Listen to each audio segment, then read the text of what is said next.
Yes. All right. Who wants to give us a recap in what may or may not have happened previously? I'll even put a date up.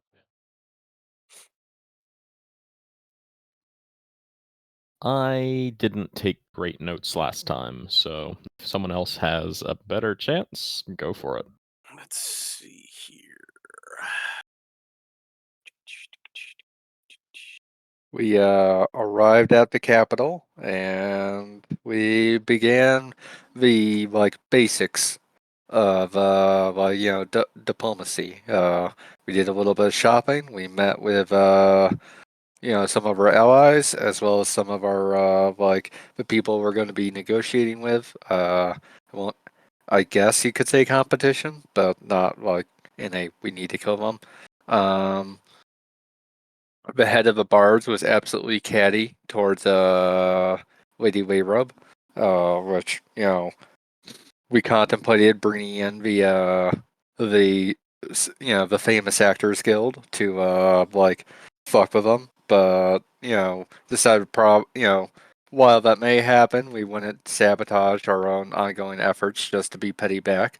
But we do basically believe that all in Quiet Way Rob will pretty much probably be the winners in this just because they they're gonna be getting the most favorable trade deals from Mishann. And then we watched really fancy giant opera. And did the one scene from Revenge of the Sith. Minus tales that we made that you wouldn't learn from a Jedi. After that, we went to the festival where we go around and basically hilariously fail at stuff.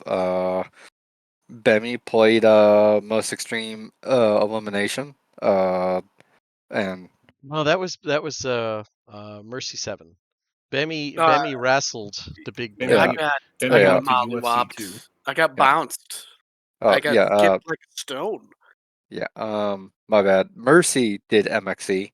Bemi, wrestled a sumo wrestler and it did not go well. Baltazar did Hell's Kitchen and actually impressed Gordon Ramsay. Yeah.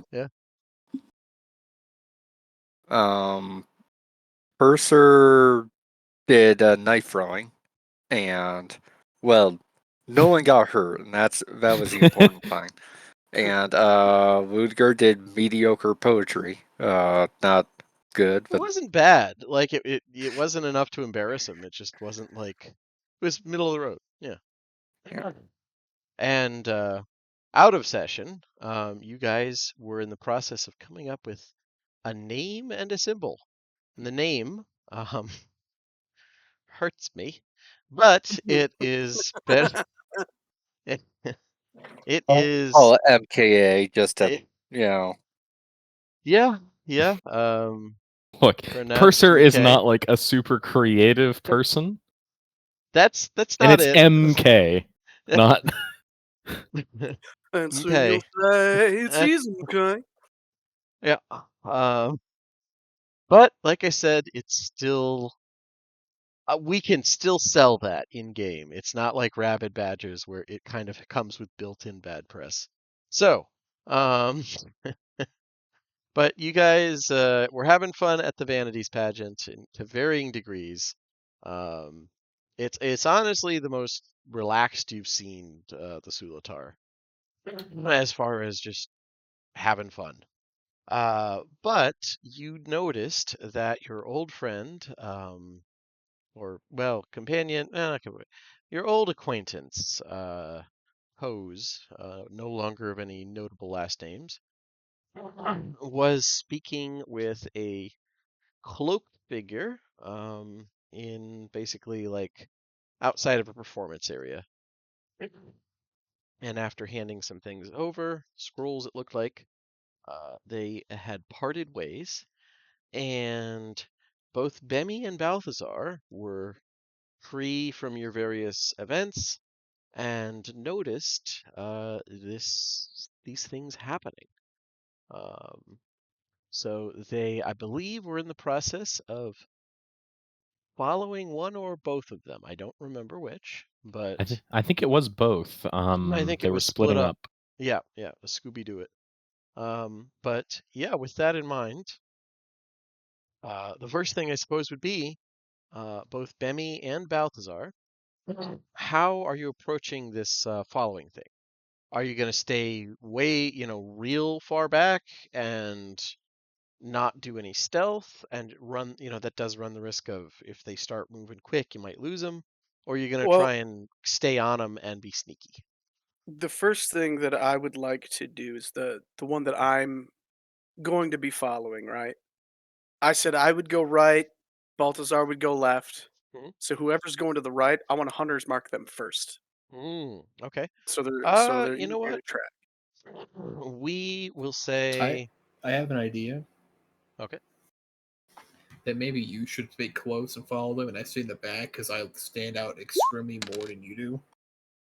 We That's can't follow them both at the same time. Yeah, they have split. They're going like different directions. Okay. Which one is the most likely to racially profile a high elf?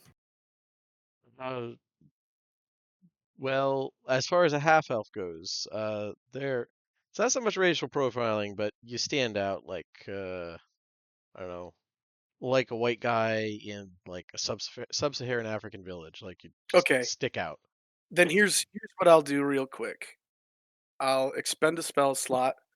Mhm. Have Baltazar come close and be like, "Hey, come here real quick," and then he's gonna basically flick the tip of his nose and cast disguise self on him Okay, fair to enough. make him look a little different.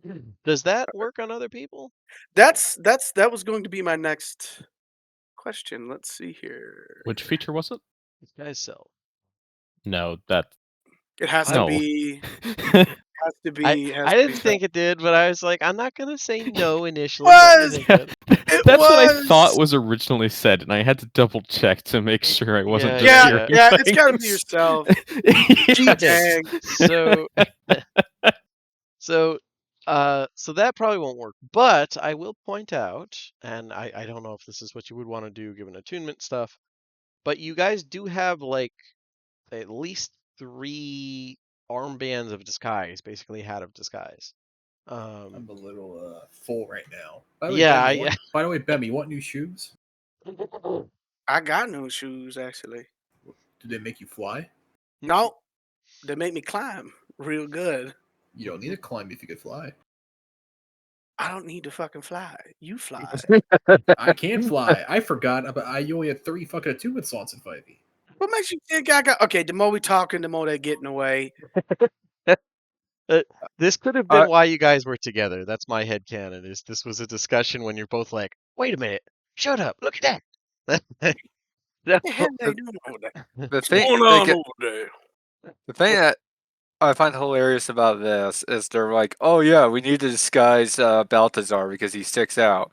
Meanwhile, like they're trying to not stick out in like antebellum, like Charleston, South Carolina, with like like a super Cajun, and like somebody else. Yeah, I was gonna say It's like an Cajun in South Asian Carolina guy is still and a crazy. Cajun guy trying to blend into the antebellum South. An Like, Asian Asian We're walk just into a bar. reenacting Harold and Kumar at this rate. yeah, there we go. Okay, so regardless, disguise self does not work on others, but you could do pass without trace if you wanted to give that a shot. Oh, that's That right. might be helpful. That is the thing. Yes, that I will Plus 10 to most certainly stealth is do. probably a good thing. Yes, And I think, is that second or first level? That would that be is a insane for second. first level. Yeah, That is there a we first. second level. Yeah, second. All right. Here, do that real quick. There we go. Okay. So yeah, you guys both are very difficult to make out, especially in a crowd. So if you want to stealth, you'll have a plus 10, which is pretty darn good. they crouch. Yeah, something like that. Yeah. I like to think that it's more like just the Bemi's shadowy magic kind of basically helps break up his outline. He's going with zebra logic. But yeah, so if you guys want to sneak, you definitely could try to make the rolls to stalk them.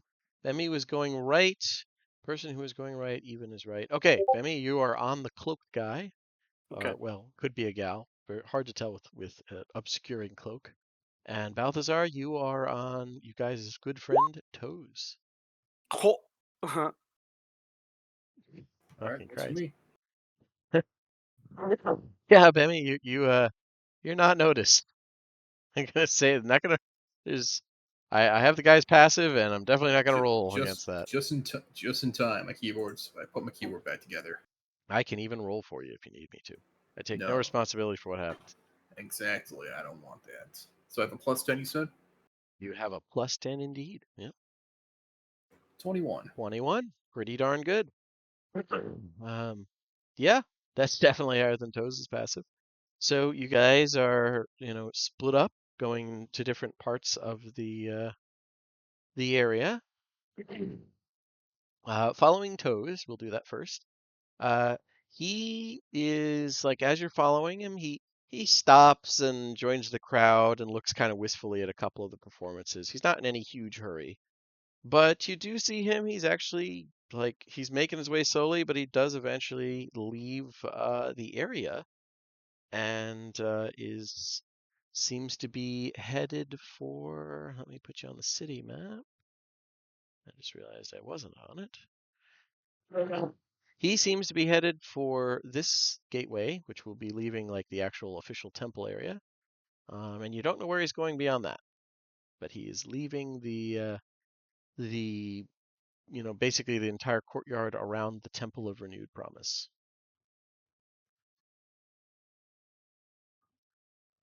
So, do you want to follow him further, or what do you want to do, Keep Balthazar? going. Yeah, okay, keep following. All right. We will say that as you're following him, he takes the somewhat busy streets. It's the equivalent of like afternoon, so there's plenty of people about. He he makes his way to about here, at which point he gets on a feathered sprinter and starts riding. It's like he's going down, which is to say, going down through the different layers of the city. How fast are feather sprinters again? I mean, he's not riding at full gallop. You could easily stay. You could pace him. He's not like it'd be like riding a horse full leather through a crowded city. Like it's not. Making sure, because in case he does go into full gap, I could probably still keep up with him. A feathered sprinter it has the same speed as a riding horse.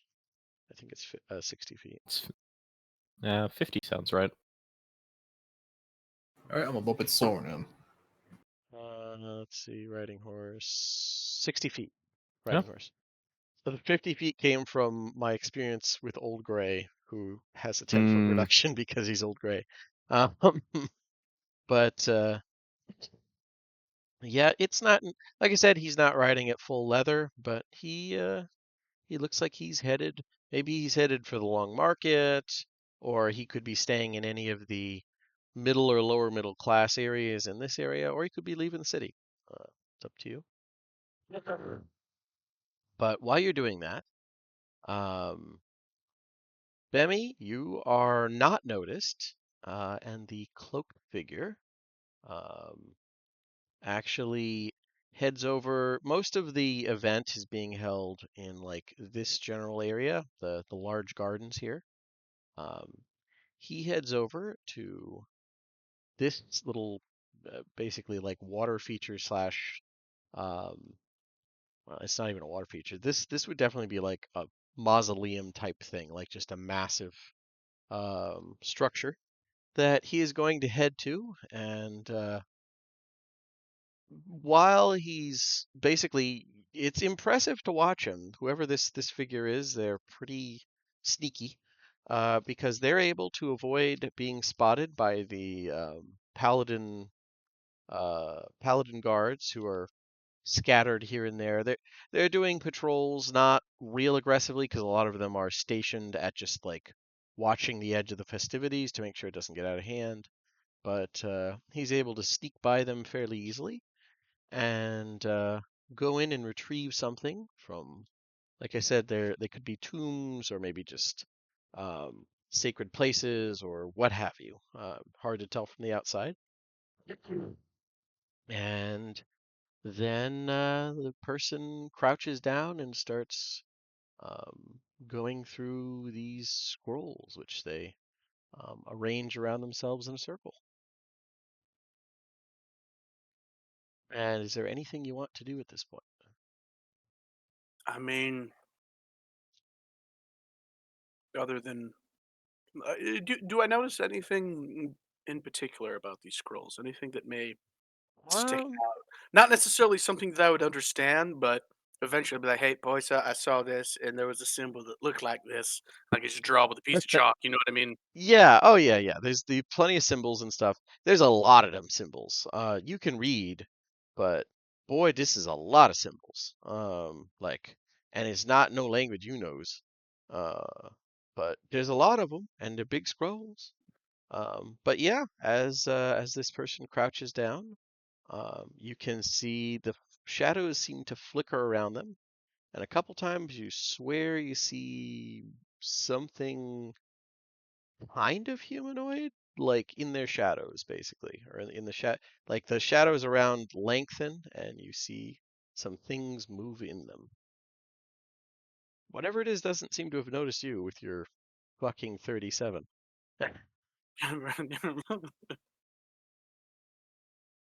But yeah, um, the person once that's they seem to finish, they roll the scrolls back up, put them into their cloak, and promptly like climb to a place where they can see over this way and just do the Slav squat and watch the temple.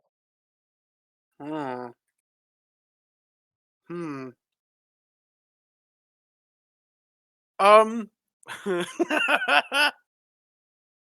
Is there any way that I could find myself kind of slob squatting right next to him, be like, "Hey, what are we looking at?"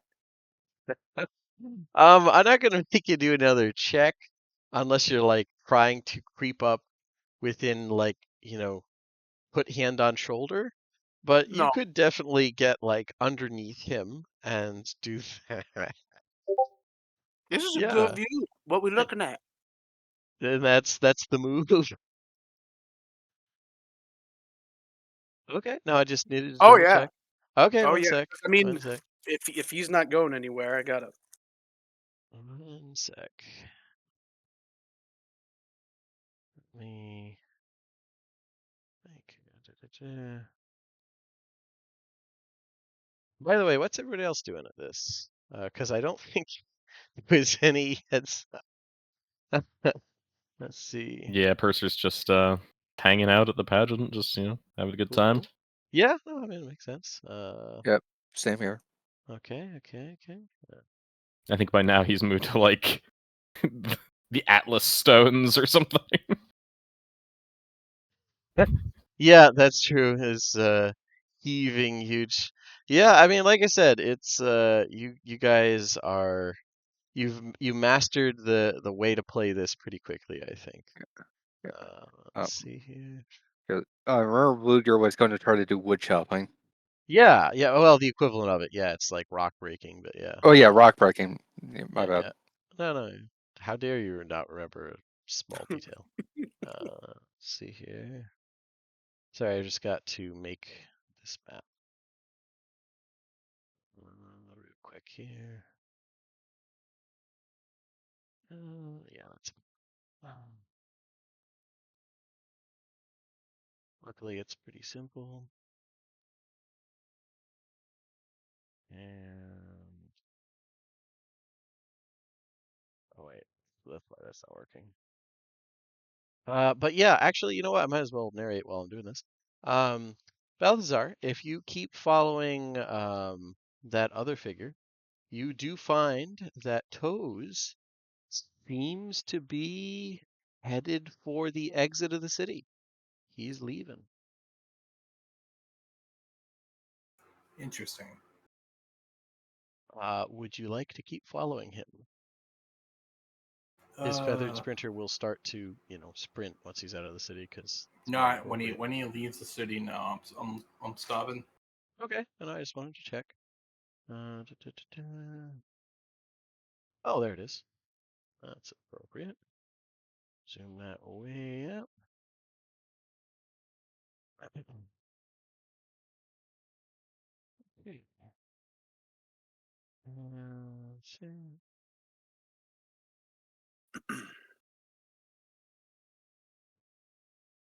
Hang on a second. Wait, all right. Okay.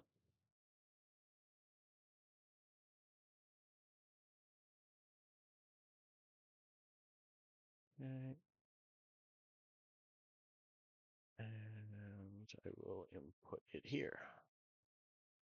Thank God this is a relatively simple one. Come on. There we go.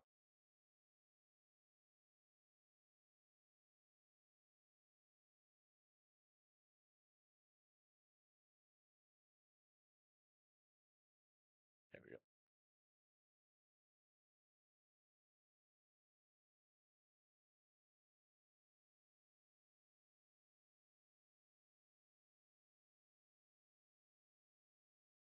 go. All right.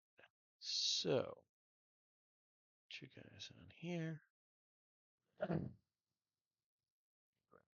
Cloak guy from there.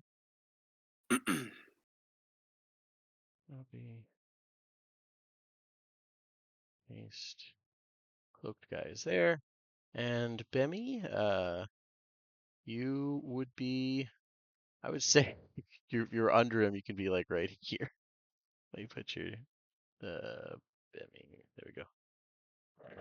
just under him, leaning up against the wall. Yeah, he's well, I keep saying he, but they are about 10 feet up, just kind of passively watching. And yeah, so your question is what we're looking at type thing. hmm Okay. Yeah. You startle them and you get a free round, but if you could just roll initiative for me. Oh boy. Uh, okay. Suck it, cloak guy. I mean, you're already surprising them, so let's see here. Where is this? There it is. And I will yeah. Oh, okay. So, I mean, that's pretty damn good, but I mean, it just doesn't beat a 31, but that's pretty good. Okay. Hemi, you shock them and they instinctively start pulling out, like you hear the almost imperceptible like schnick as he starts to, or they start to pull out a blade. What is your reaction here? Because like I said, you got the drop on him pretty effectively. You got a free round to like say no, no, no, let's come in pace, or Yeah, like essentially, I was like, now look, I didn't come here to fight. I just came here to say hello, because you're someone who likes to stay hidden, and I'm right there with us, and I think that that shows that we got a lot more in common than I actually may think. So, what is it that we're looking at? okay. Um, and that's your freebie round. I just want But to my verify. my surprise round is, hey, that's not necessary. We don't need to fight. I just Okay, want all to right. talk. No, I mean that is a sane thing to do in the capital. I in no way, and you know what? Inspiration for that. That is absolutely appropriate. Okay. Um, uh, but they seem like actually like as this person looks down at you, um, you see a glint like through the because they're not wearing goggles. Whoever it is, you think you see a glint of like both recognition and teeth being bared. Whoever it is seems to really not like you. And it is your turn in a normal round here. They don't Well. seem to have taken your olive branch in the spirit it should have been taken, which isn't very nice. Well, then in that case, Bemmy's just gonna say, "Well, that's just downright impolite," and I'm gonna shoot him 3 times because it's the beginning of combat. Yeah, that's fair. That's fair. Fuck. Yeah, that is. And he is also hunter's marked. Okay, So yeah, that's fair. Let me put the little donk. Okay, yep. okay, Oh wait, did I have does that? an 18 hit? Yeah. Okay. Yeah, they all hit. They all Everybody's hit, Spam. All right, let's see here. It's some random like high profile guard who's like, I knew it. It's I all right. Let's see. Open this I up. feel like you would have said something. Yeah, I mean, he probably wouldn't have looked like they still intend to murder the ever loving hell out of you. So, all right. Boom. Boom. And I get a Remember, for the crit, your any rolled dice are doubled for a crit. okay. So then that's 7 plus 1. That's 8, 16. So Well, that's no, I mean, no, okay. It's like, so the 7 plus 1 is the, what that's is, the uh that's the crit. that's the crit, okay. But like the hunter's mark got doubled for that one. I guess that's what I'm trying to Oh, communicate okay. properly. Okay. Yeah, because hunter's mark is a rolled dice, so. Well, I'm gonna get 3 of those. 1, 2. No, I don't want fucking AI to write bad shit in my. God damn it.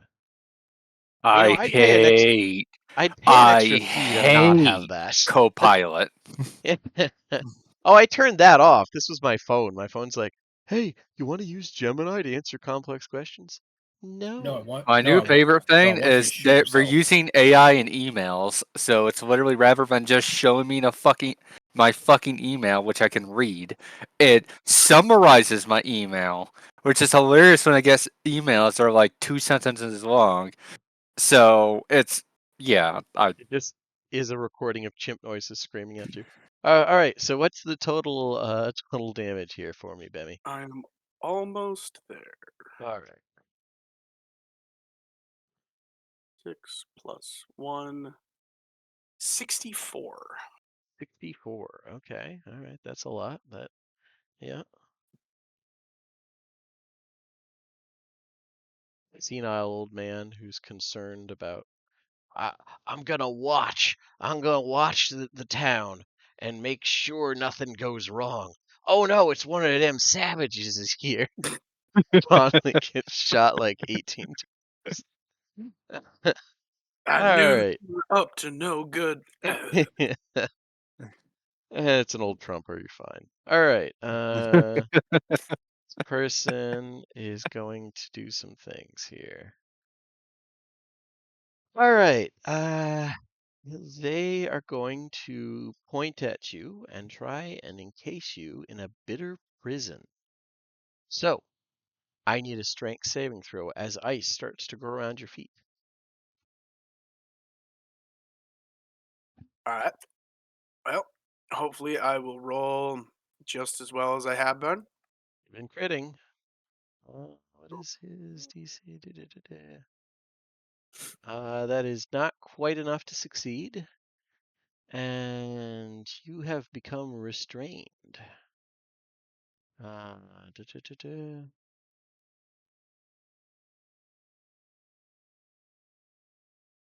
Let's see.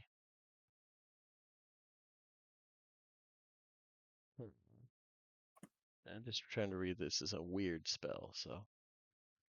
Die succeeding same throw. What spell is it? It is Bitter Prison from Seas of Adori. Uh, Yeah.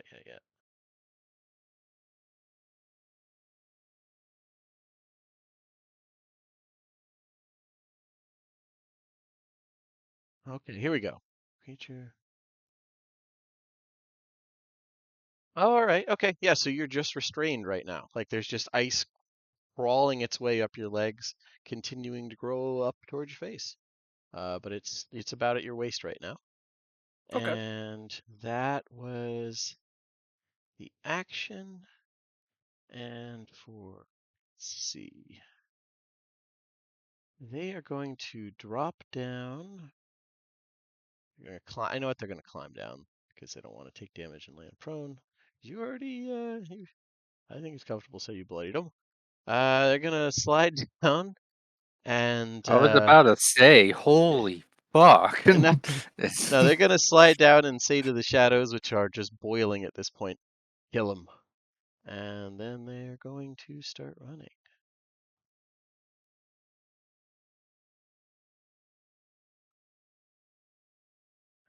Let's see what's his. Can he do the?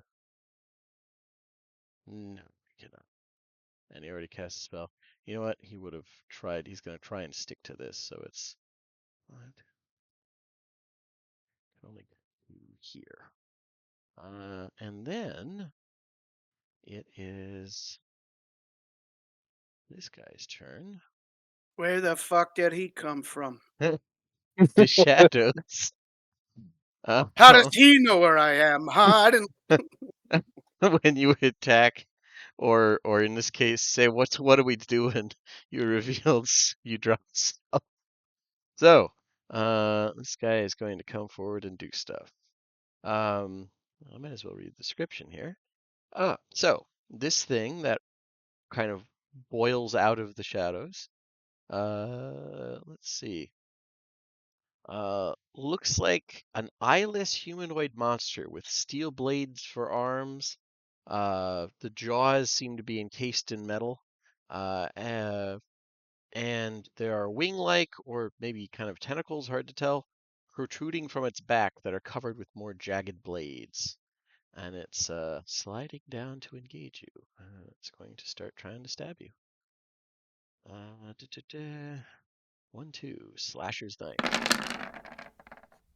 Okay, that's you're restrained. Luckily, that doesn't give advantage because holy shit, that would have been a bad crit. What is your AC? restrained does Nah, grant advantage. Oh, it does. Okay. 15. Okay, the first one doesn't hit. Second one does with a crit, then in that case. You're welcome. Yeah. Well, the important thing is the party's tracking what's going on. So no matter what happens, we're on our way. All right. So you dealt 7 slashing damage. And something, don't split the party. 7 slashing damage and 38 necrotic damage. Jesus crackers. Uh, and let's see. Attack. And you are bleeding pretty badly from that slash, and you feel like each of your turns you'll continue to bleed. You don't say. So yeah, it's your turn again, Bemmy. Well,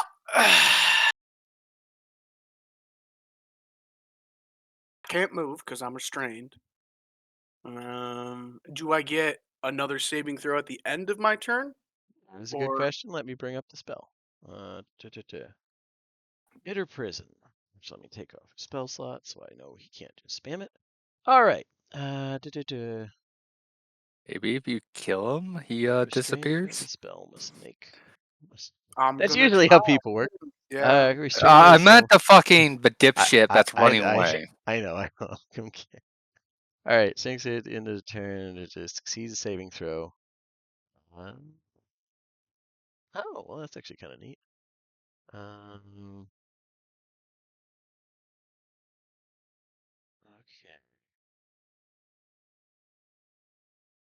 Okay. Okay. So at the end of each of its turns, you could try and make the saving throw again. But you're just restrained. You can still like take actions. It's just I yeah. know I can't move, which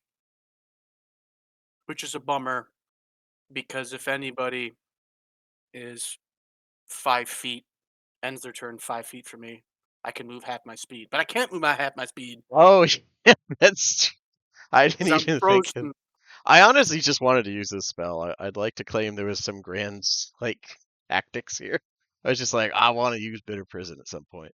Well, you did, Let's and the see. tactics are astounding. I'm just that good. It's not Yeah, even deliberate. Yeah. yeah. Let's see. Sometimes Creature. his genius scares him. Yeah, exactly. Um, cool. So, Well, but you can still take actions, and oh I yeah, know. this guy. What's gonna happen? I'm gonna shoot him 2 more times, but first I'm exhausting a bow charge to give I him the big I pad. imagine. Yeah, he needs to go. He like you fucked him up as badly as he fucked you up. He's not looking in good shape. So here's for the first one, It 13. does not hit. Okay, and the second bow charge because it's my Hail Mary at the moment. 18. Okay. 15 is just enough. You saw him kind of like zigzag out the way, but that one catches him in the shoulder. All right. You know what? I will give Bemmy an inspiration to reroll that first one. Ooh. Sure, All why not? I would like to try to right. keep Bemmy alive, and I get the feeling that every little bit's going to help here. Yep. All right, yeah, that hits. All right. So, all right. Then I'll bring back one more bow charge because I wouldn't have done two if the first one hit. That's fair. So let's see. I'll throw that in the chat real quick Mm-hmm. while I do my damage. Don't Make you the get sneak saving throw. attack? Because you didn't move?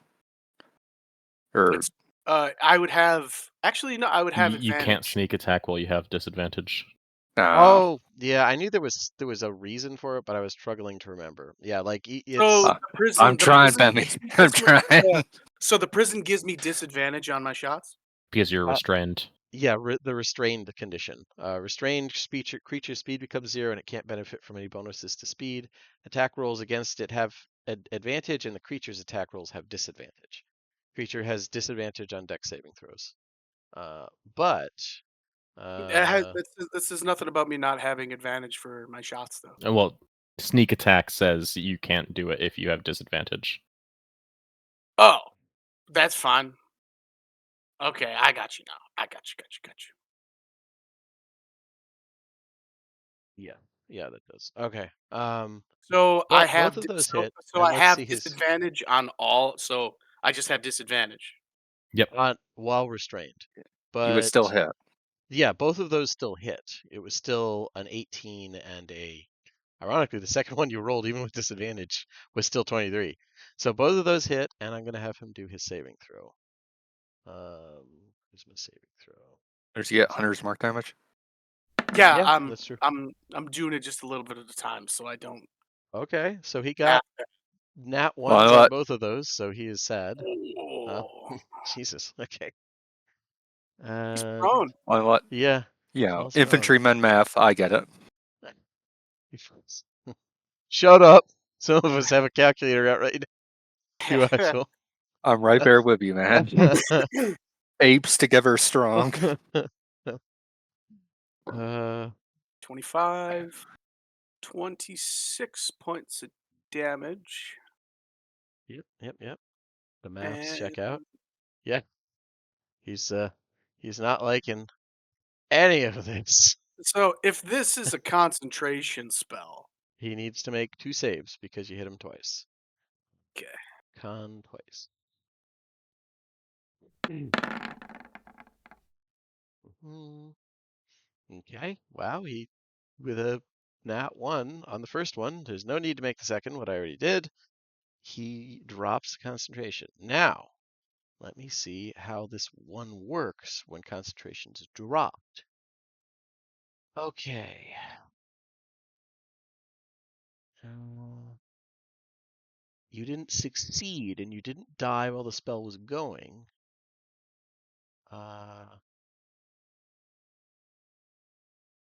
If the spell ends because you cease concentrating on it. Okay, so none of the cool fireworks effect happened.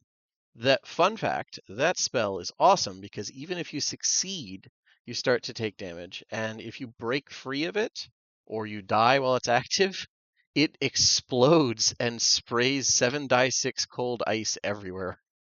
It's awesome. It's one of the only that's why I like it. It's like you can succeed and it's pretty bad even if you succeed, but you manage to kind of thread the needle and just get restrained. So he drops concentration. That's the only condition in which this does not explode and shatter you, and ironically, this fellow with 7d6 cold damage. And yeah, you are no longer restrained, which you can move actually if you like. Now that I think about it, Yes, because movement is not tied to an order in 5e, so there's none of the like, I did my thing. So yeah, what would you like to do? bonus action disengage and move 35 feet away from this thing Yeah. that dealt a lot of damage to me. Yeah, yeah, its tentacle wings flitter out, and you see blades start to grow out of them. Just as a heads up. Have you learned your lesson, Demi? It isn't about learning Are you lessons. I are didn't are expect you it. for Listen, fucking Zach serious? is a Are ride you or die when are it comes to you RPing. for fucking serious, dude? Have I learned my lesson? Go back into your snake heroin den, you toe-eyed cabbage. Get out of here.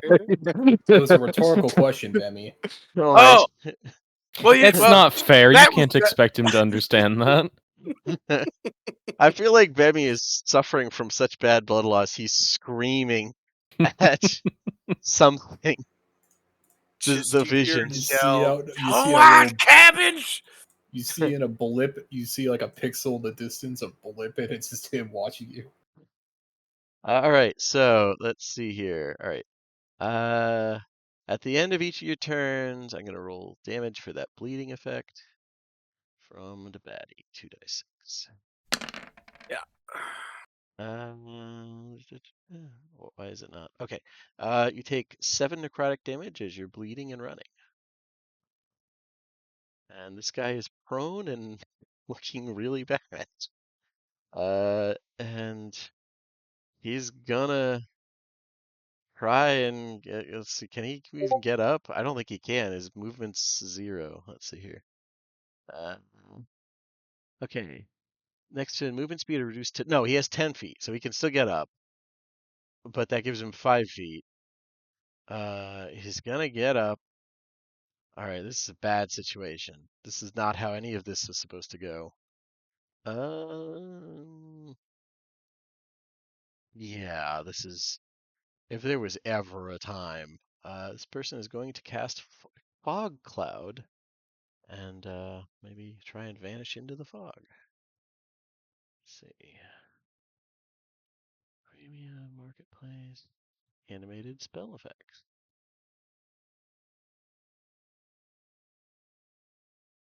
Will give me that. Well, that's kind of cool. I can do tentacles and hands. That's awesome. Uh, We're gonna have to find an excuse to use that. First, you can summon tentacles. All right, let's see.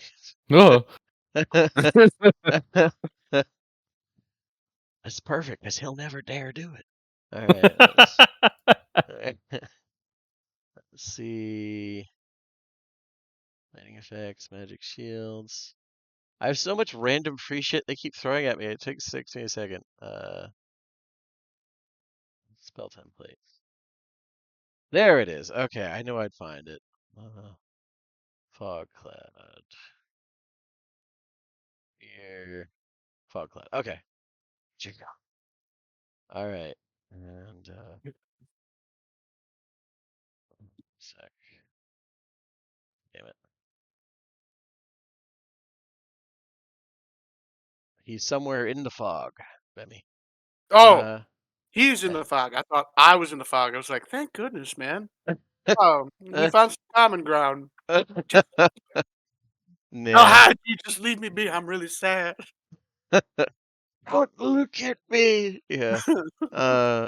This guy, what's the range on them knives? All right. Oh, he's got to get closer to you. That's not fair. Let's see. He doesn't want to get closer. Crawling down in a very unsettling, like disjointed movement. This thing is going to get closer, and its wings start shooting knives at you. You ain't that scary. Maybe you hurt a lot, but you ain't that scary. I'll put an image up of the thing. Now, Meemaw and the Jack and Daniels, that's scary. That's. Hmm, That would be long. the perfect last words for Very. That was a Now long this ain't nothing compared to Meemaw and the Jack and Daniels. Vicious stabbing. This is a good death. This is okay. Alright, that's the creature. It's gonna shoot some stuff. Ooh. 1, 2. Range knives. As long as it doesn't crit again, you should be fine. I don't know about that. I'm at fucking 5. An 11 to hit does not get you. Nope. And a 9 to hit. Jesus Christ. Okay. Neither of those hit you as like knives are raining down into the grass next to you. They kind of half melt into like reddish shadow as wherever they impact. But they don't stay there. And then Bemmy, it's your turn again. Before he runs away Uh-huh. with quickness, because this isn't looking good for him either. He's gonna say, I just want you to know I wanted a conversation, and you did this to yourself. But I know you ain't gonna forget me anytime soon. I'm sure I'll see you later. Bonus action, dash. Yeah, I got you. Well, Hunter's Mark allows you to like track them, right? Yep. I have. Let's see here. Let's put her up.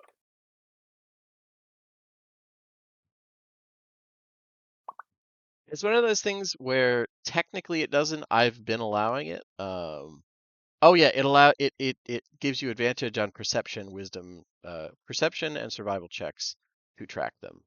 Yep. So yeah, it makes it easier to track them. It's not an auto thing. Yes, exactly. It's like For flavor, sometimes I've been doing auto, but in combat, like yeah. But yeah, Bemi, go ahead and do your running. You might want to be yelling too, because there are paladins everywhere, and they might want to help. Like there are guards around here and there. Because you're also bleeding as you run. I'll point.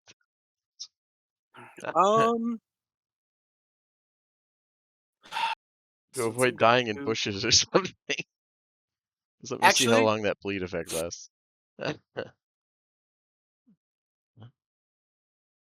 So if I do shoot at this guy, it is at disadvantage, correct? It's at disadvantage. Yeah, you can't see the person, but you know they're in there somewhere, presumably. I mean, I feel like it would be a waste if I didn't at least try before I run away. That's fair. They've got to be feeling probably, close to as bad as you do. Yep. So yeah, I'll give a couple of pews into the fog and we'll see what happens. Okay. 18 and a 27. Yeah, you hit something with the first one. And that's a 13. Yep. So Roll okay. damage though. See what? 8. They're still up. But here's the thing, I'm about to add my hunter's mark damage. That's true. That's true. So wow, as much as I could. So a total of 14. Okay. In that case, the fog cloud starts to dissipate as you see a body there. But these guys are not going away. Or excuse me, this guy. I didn't expect him to. Yeah. Which is why now I'm going to run straight north, or whichever direction has paladins. Yeah. There's this way is where this basically you're in like a garden shrine area. So if you run out of it screaming, someone will come. There's an intruder trying to kill me! All right, yeah, The I would guards say show up, immediately take the side of the Eldritch Abomination just because you're a summoner. Look, we were just sitting here being real quiet, minding our own business. And this kid comes up out of fucking nowhere and shoots my master in the face 3 times. which might you could I could say, you know what? Maybe if you were in like your next territory, yeah, that could absolutely you could sell that to the guards. These are like I wouldn't say they make Purser look reasonable, but they make Purser semi-reasonable in comparison. They're absolutely going to Dia's vault in their sick way anyway. Any like fiend, they're like you eyes rolling insanity. So It's the same level of intensity. It's just more impressive because they have like the physicality to go with it. yeah, and they're all in heavy armor with intimidating masks. Like Not a so flow to catch.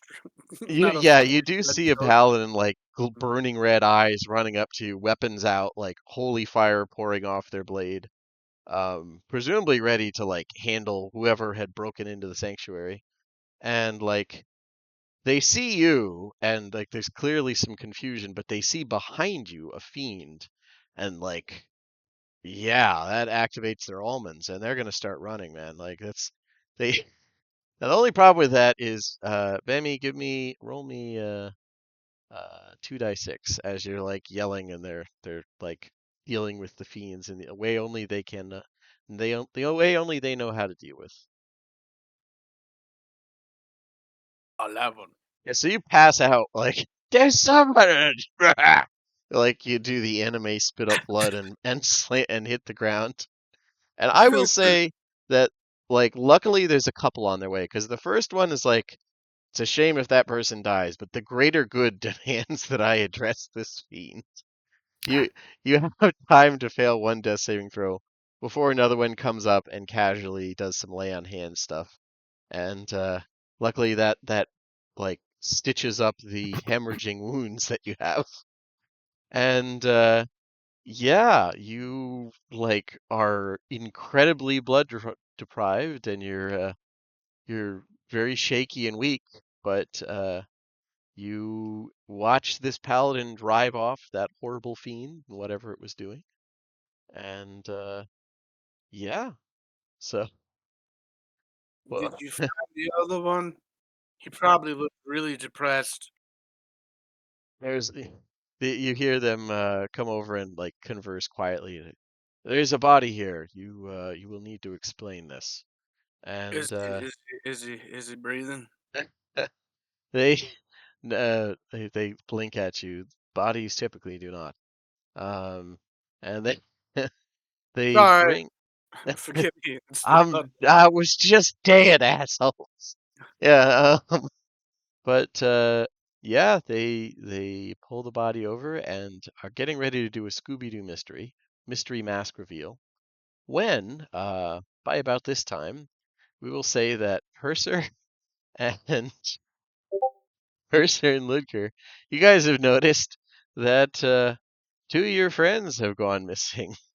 Ah, It's been a little bit now. It's been like good 10, 15 minutes. You haven't seen any signs of Bemi or Balthazar. It's odd. see, a person's just like winded from trying to figure out how to lift these giant stones. He doesn't know the like lift with your legs trick, but even if he did, he's just not strong enough. And then, yeah, and we've all gotten separated. The party was too exciting, and we fell for their devious tricks. I like to think Ludger is like giving him the wrong way to like lift heavy objects. You know, the joking, Wrenching pull just upwards with your lower back. Take your legs completely out of the equation. Yeah, not because he like is trying to sabotage him, but because he assumes that like someone has told him how to properly lift before. Oh yeah, it's not like he doesn't Like- know, but there's a difference between knowing and like actually applying it to like I've muscle seen memory. gymnastics. I think I could do that shit. Yeah, yeah. Yeah. Fair enough. But yeah, both of you realize, like I said, a mutual moment of probably drawing confusion and horror that Bemi that Bemi and Balthazar have vanished into the crowd.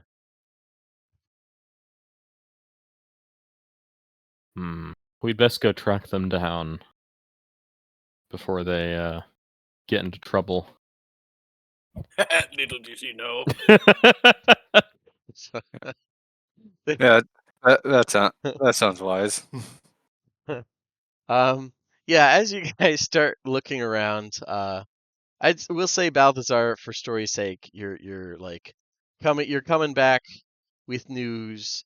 You probably expect to meet Bemi, roughly at the spot you split up again, and like, that's odd. And it's at that point you see Ludger and Purser.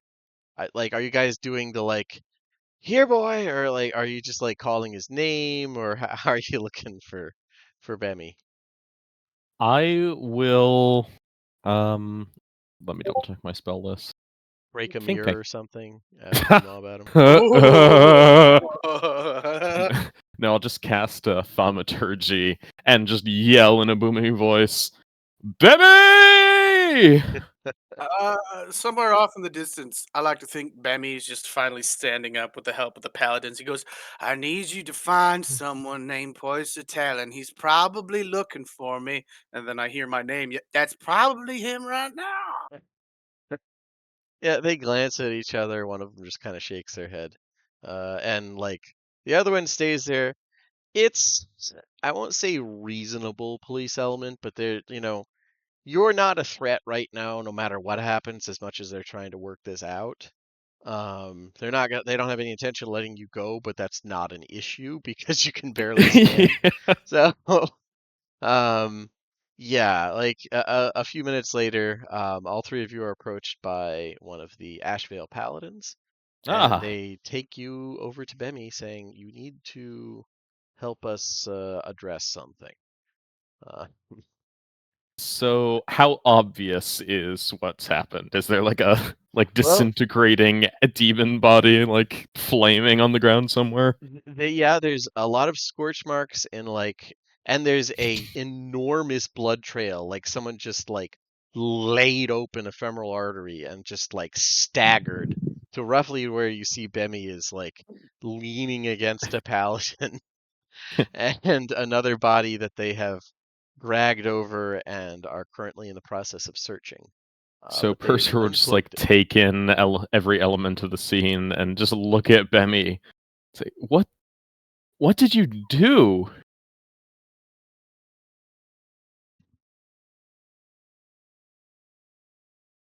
Zach? I was muted. Ah. Oh, damn. Let me Sorry. do that whole speech all over again. It was like 3 Okay. seconds. Hey, Poisson, how you doing? I'm a little lightheaded at the moment. But that Poisson over there who's dead, not the evil, not the one that's buoyant, but the one that has all my arrows in him. Well, he was talking with Toes, and I had Balthasar go and follow Toes, and I followed him. I got up close and I asked him what he was looking at, and well, he tried to it- how do I say this? You had a civil disagreement. Well, it wasn't civil. I mean, he bared his teeth and kind of snarled and hissed, so I said that was impolite. He tried to get away. I had to detain him. I'm sorry, he hissed at you, Bemi? It was like a with scary eyes and teeth. Hmm. And he was talking with Toes. And while I was following this over here, he had all kinds of scrolls all laid around him. Now I recognize some of the symbols, but there's a lot, and I'm not the world's fastest reader, so I was gonna try to figure out what he had, but I couldn't let him get away. I'm sorry. And I wish I could have kept him alive. Then you could ask him why he was talking to Toes. Now, if you'll Well, excuse not me, my liver hurts. considering that he just got unmasked. Is like, yeah, we know why he was talking to Toes. That's that was the head of the other clan that had just attacked Mishann, and from what I've heard, him and the now deceased Lord Nuxavaro were quite close friends. So this was likely, a plot for revenge. Okay. the like nod at the disintegrating corpse of the demon. What's Sore fucking losers. when did that get involved, Bemmy? And I When like I share a glance with the paladin he's leaning against for a second. well, I asked the good man what he was looking at, and then straight from the shadows. From the Came to him. shadows. Hmm. Yeah, Did it and did it like seem that. like it just appeared, or did it form from the shadows themselves, Bemmy? Oh no, it seemed like he just appeared, like he'd been there the whole time. Hmm. But yeah, the at this point there's like uh, I would say not quite a gasp, but definitely like pretty outraged noises as the personal effects of this figure are being looked over, and the paladins have unfurled one of the scrolls. And just a quick glance at it, Purser. It's pretty clear why there's some gasps. You like it would take time to actually read through it, but Mm-hmm. it's a summoning scroll, very, very, very heavily marked and basically tied to the scar that abides, Oh. which is apparently taboo even for these these drow. That's not a good thing to invoke. So Um, that do good? I'm sorry if it was a mistake. I think you did the best that you could, Bemmy. I It's just very fortunate you didn't die. yeah, yeah. I'm not gonna lie. I was determined not to fudge any rolls, but man, you were like one or two rounds away. They're, these things continue to hit people when they're down. They're demons of revenge. So they're like we never would have known what happened. that was I did not anticipate that. All right. So, Purser, as far as what specific kind of demon, give me a religion or arcana check, with advantage because you did read up on them. You got a missive from the church. So, and that like with that came, the main minions that so and so prefers, that type of thing. Right. With 21. You believe that that is there's a more eloquent name in Draconic for it, but that's just because Draconic is a language of nerds. Um, these are uh, relentless slashers, Okay. and they That's a are really good choice to be a demon, actually. they are they're widely considered that so their main danger is honestly they're worse at a rel- relatively close distance. Like Mm-hmm. up close melee they don't tend to like just because it puts them in range and they're a little fragile for demons, for powerful demons, but they are comedically lethal when it comes to damage output. They've felled more than a few people from the Silver Flame just in close brush ups because Right. it's deceptive how easy you can get them down, but Yeah, they jump into a platoon of Templars and suddenly 6 people are dead. yeah, and the ones that don't die right away start bleeding out very quickly. Mm-hmm. So it's yeah, it's a bad time, and the whole tendency to the more of them you kill, usually that that in turn empowers the revenge element. Yep. Um, That's a yeah. really good pick for Sekinarot. But yeah, so that's and along with it, there's a couple gasps. There's like some type of eldritch machine. They're slowly stripping off the equipment that this guy has. Um, and there's definitely some discussion about it, but technically, after like they would definitely split you guys up and not quite interrogate, but definitely question you. Mm-hmm. But the things this guy had on him are damning enough. He had some scrolls to basically invoke one of the only unnameable overlord, the or one of the only like name is not supposed to be said. He had some potions, he had some poisons, and he has a short sword that's clearly possessed.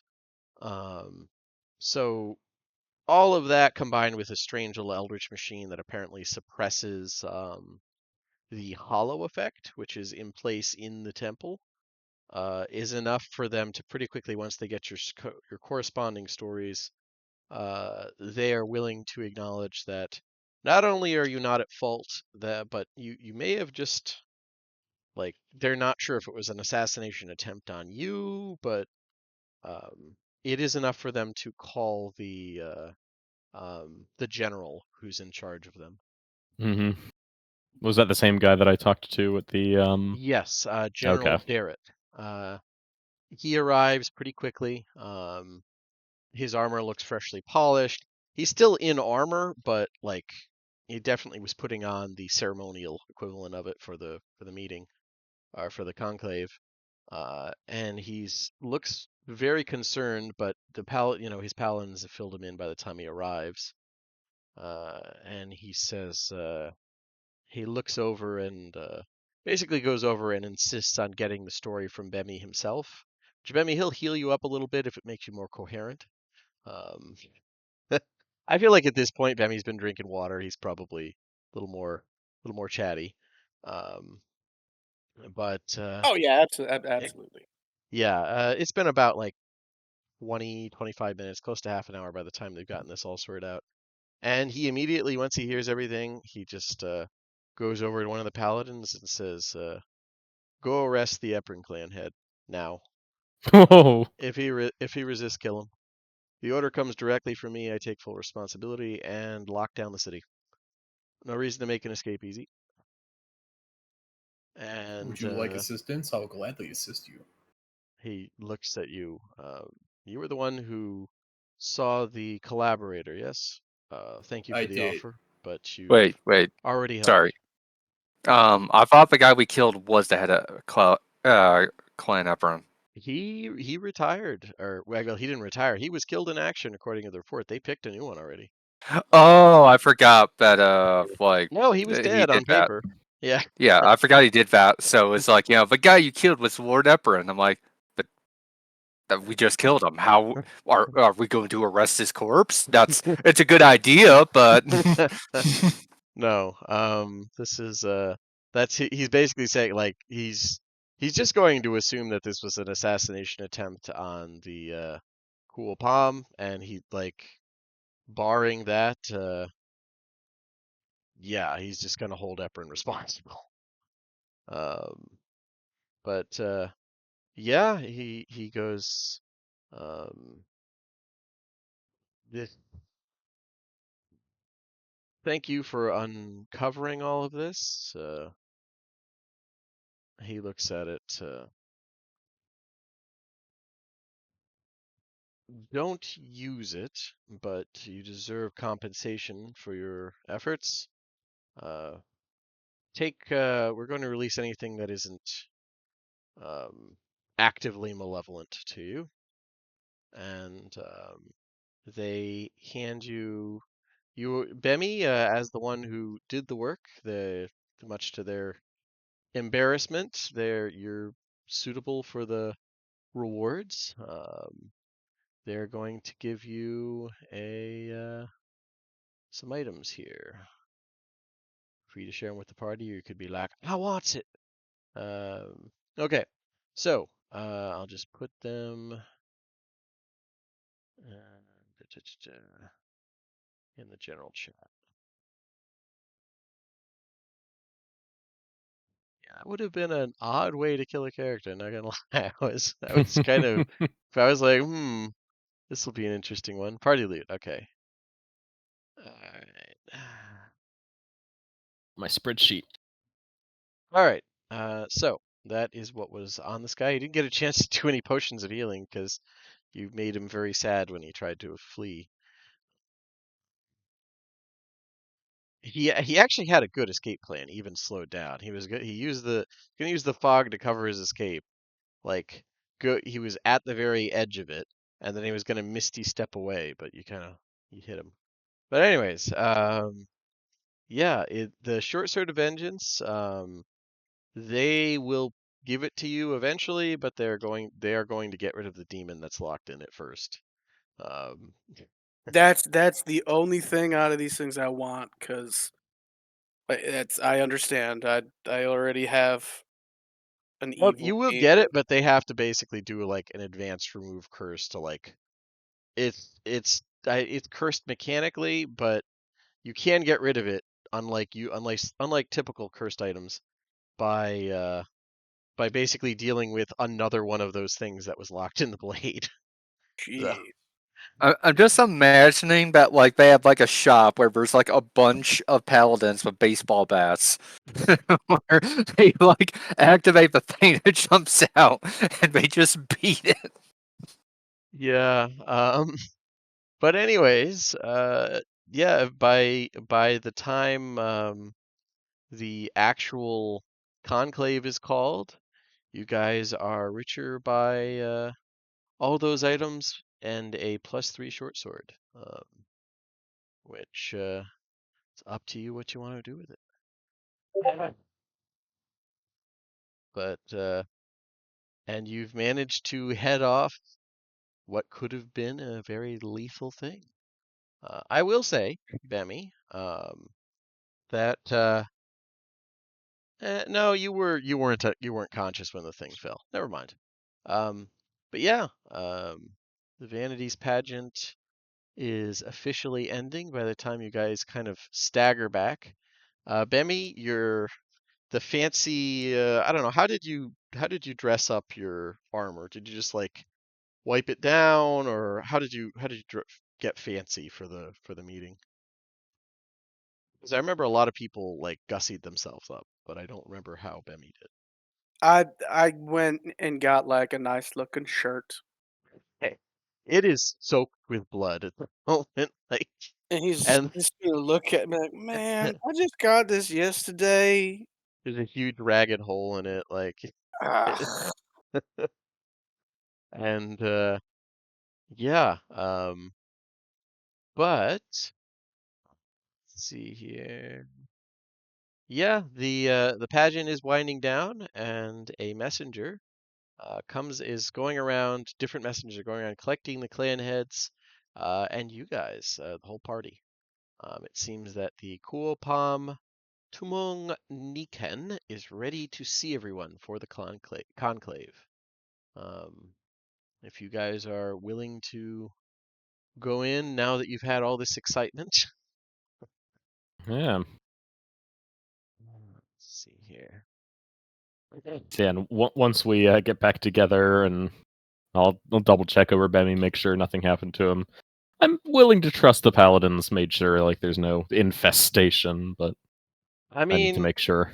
they pretty much just did like lay on hands immediate help. They're paladins, but they're probably not what I would call good aligned, so they're Well, not gonna overly concern themselves.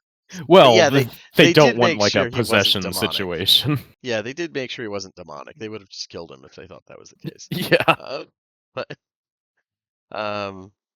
oh, and you know what, Bemmy?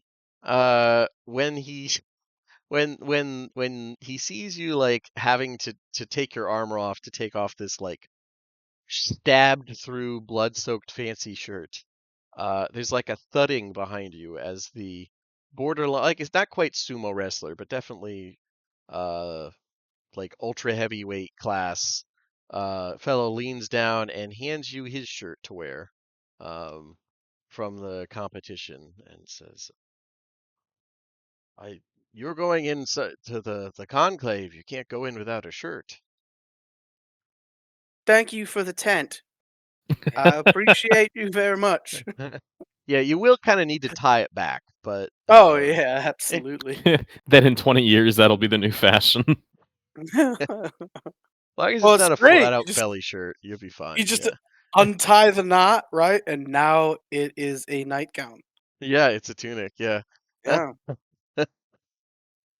but yeah, uh, if the rest of you are willing, you guys can make your way into this absolutely enormous temple. Um, the Going inside, bottom floor is a huge open space built around a throne near the very back. The ceiling here is about why is that's not right. The ceiling here is about 80 feet high, and the layout reminds you of some of the Silver Flame cathedrals, Purser, just like in how it's stretched out. It's not 80. Why the fuck? Okay, sorry. This they took it off. It's supposed to be what's 2 floors? Okay, there it is. Okay, it's 120 feet high. My bad, because it's basically 3 floors. Um, uh, and amazingly enough, Purser, you can feel a certain level of sanctity from this place as well. It's seems to be warded against the unholy forces of, whatever, malevolence. You'd bet some kind of something similar to the Hollow spell. Yeah. The throne itself, as you guys go near the back, is giant-sized and made entirely from blood glass, with massive, visibly magical fire bronze wings spread out from its back, like a very not Game of Thrones, like I said, just huge stylized like metallic wings sprouting from the back of the throne. Lines of active blood glass spread out from the throne, likely connecting to the ones that you saw outside in the courtyard.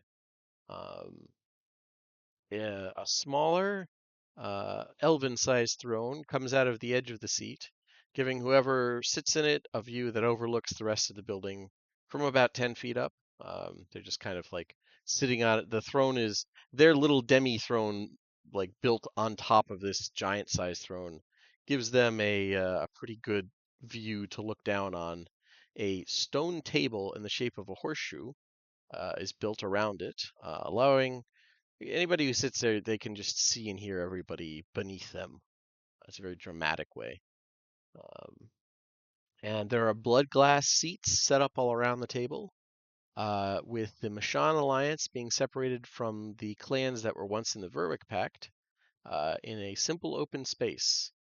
You see the new head of Clan Nixavaro is a young drow boy who looks to be at best maybe 14. Um, the seat next to him, where Lord Eberron probably would be, is empty. Uh, and let's see. High Lady Apami sits herself down on the other side, but doesn't seem to be paying her one-time allies any attention. At the arch of the horseshoe is a seat for the general. Um, who sits down, and is there any particular order you guys wanted to sit? Like, put yourselves next to, I don't know, the mad scientist or the whatever. Like, is there any particular seating you wanted to do? Closest to the buffet. There is no buffet, sadly. This is the worst restaurant you've ever been in, Bemmy. Okay. Close to Way Rub and Elanquai. I think that's probably the best bet. Make sure that we're not seen as like tied to anyone here, but with ties. Fair enough. Um, yeah. Once you guys are all seated, the cool palm clears his throat and says, "Uh, under the eyes of the honored ancients, our own ancestors in paradise, the paradise yet to come, and all good things, I call this conclave to order. It is meant to serve as a cessation of hostilities between the groups known as the Verwick Pact and the Mishann Alliance, as well as addressing the presence of those from the distant land of, and he like shuffles, Korovar. Before we begin, are there any who wish to add another priority to this conclave? Purser will politely avoid correcting his pronunciation. That is fair. That would be a great moment for his. Actually. Ah, Give me fair enough. Kill them. I recommend it. What were you saying, other Sam? I recommend it. Let's start a fight. Yeah. Hey, you know what? The last one was easy. But yeah. So there's a pause. Nobody really seems eager to speak up or cares to. But he is a little surprised when the general conjures dancing lights in the colors of his order, black, gold, and fiery red, over his chair. With a gesture, the cool palm has the general's seat light up with a flow of energy from his own throne. Seems like that's the in order to, instead of raising your hand, you just set off your family symbol in dancing lights like everyone can do, and their seat lights up when you're allowed to stand. And the general stands up and says, I wish to add the priority of combating increased fiendish activity on the main island. There's a few murmurs around the table, and you see a look of resignation cross the cool palm's face before he nods. Very well, that will be added to this conclave's priorities. Any other additions? Am I getting the impression that he's just like a hard ass who proposes this every time? Yes. That like ask like this is a meeting for the budget. I would like to bring up the infestation of demonic energy. All right. Well, As that per my actually- last email, Well, that managed to come into priority now that we have a demon carcass. I mean, in the he front has hall. a point. It's just one of those things where it's like, yeah, he's probably there's a little bit of cried wolf element with this guy. He just is always concerned. Um, Well, this time he actually may have a reason. well, yeah, that's exactly it. He's lucky you guys are here to validate. I told you. But yeah. So the with that, the conclave officially comes up, and the first matter of order is well, this by order of the Temple of Promised Flame. I and the authority that it has granted me, I move to acknowledge Mishann as being from a proper, civilized state on Korovar. Are there any objections to this? And there are none, and it is passed. That is the opening thing because that gives you guys like basically legal. There is a legal reason to acknowledge anything you say from this point on. We're recognized as people now. Yeah, um, like that's part of why there's never been a serious talk, a conclave where the southern tribes are invited because they're not fully people by standards. Like they have the potential, but they're barbarians. Um, but the next thing he will look to basically a list that was put forward to him from you guys.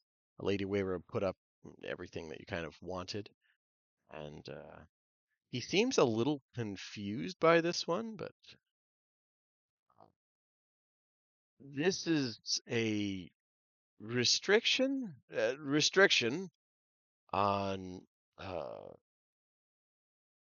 uh Prisoners or jobs. well, no, he's trying to figure out it must be it's a restriction on foreign slaves crossing into Mishann territory.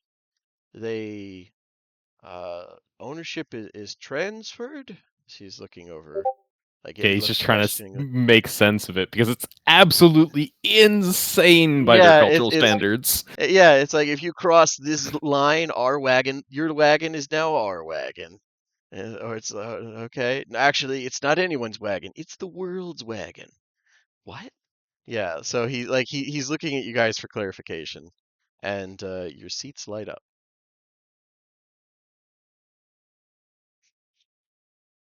Hmm. What would be the proper term of addressing him? Cool palm, I think it Dumb is. Yeah, fuck. cool palm or that's a good question. Like You would have your been briefed. grace, your Yeah, holiness, whatever. cool palm or your holiness. Your Those are the your two. You would have your been briefed about your this. holy Yeah. slaver. Yeah. You could go for that one. That would be confusing, but yeah. Yeah. Your holiness. I am on the verge of duct taping Balthazar. Duct tape him to the chair. That won't even work. The chair can melt. But yeah, uh, yeah, your holiness. Sorry. yeah. Uh, Your honored holiness, the land we come from, this sort of bondage is seen as an aberration, and thus it is our people's wish to, uh, attempt to blend our cultural traditions with your own. We understand that it'd be unreasonable to like you know you know infringe on the sovereignty of each of these honored clans. However, we would very much refrain our own uh, lands sovereignty to forbid its practice within our territory. All right. Yeah, I mean that's enough so that he at least understands the concept that you're going. It's he thinks about it and well, so slavery is your slaves are not to be within Mishan territory. Yes. Your honored holiness, if they are brought or if they find themselves trying very carefully not to use the word escape, but if they find themselves in Mishan through any circumstance, uh, it is our culture's, yeah, like traditions that they are from that day forth forever free. Ah. Well, uh, very well. He, yeah, he's not arguing. That's the weirdest thing he's ever heard. And are there any objections to this? Hmm. And you do notice that there is there are some rolled eyes from High Lady Peckway, but other than that, no one else really seems to object. What a Hers is shame. just she thinks this is ridiculous, but it's not What a too shame. How do you even make money? bad. Yeah. Uh, You mean I was people really hoping clean for an their own objection, but chamber yeah, pots? they're smart. no, I mean the only people who would object you either have like beaten into the ground or signed up with you. So yeah, nobody. And part of it is they had some reformists on their on their group. They didn't think of banning slavery, but there was some reformists in the group. Um, but yeah, the next thing up is uh,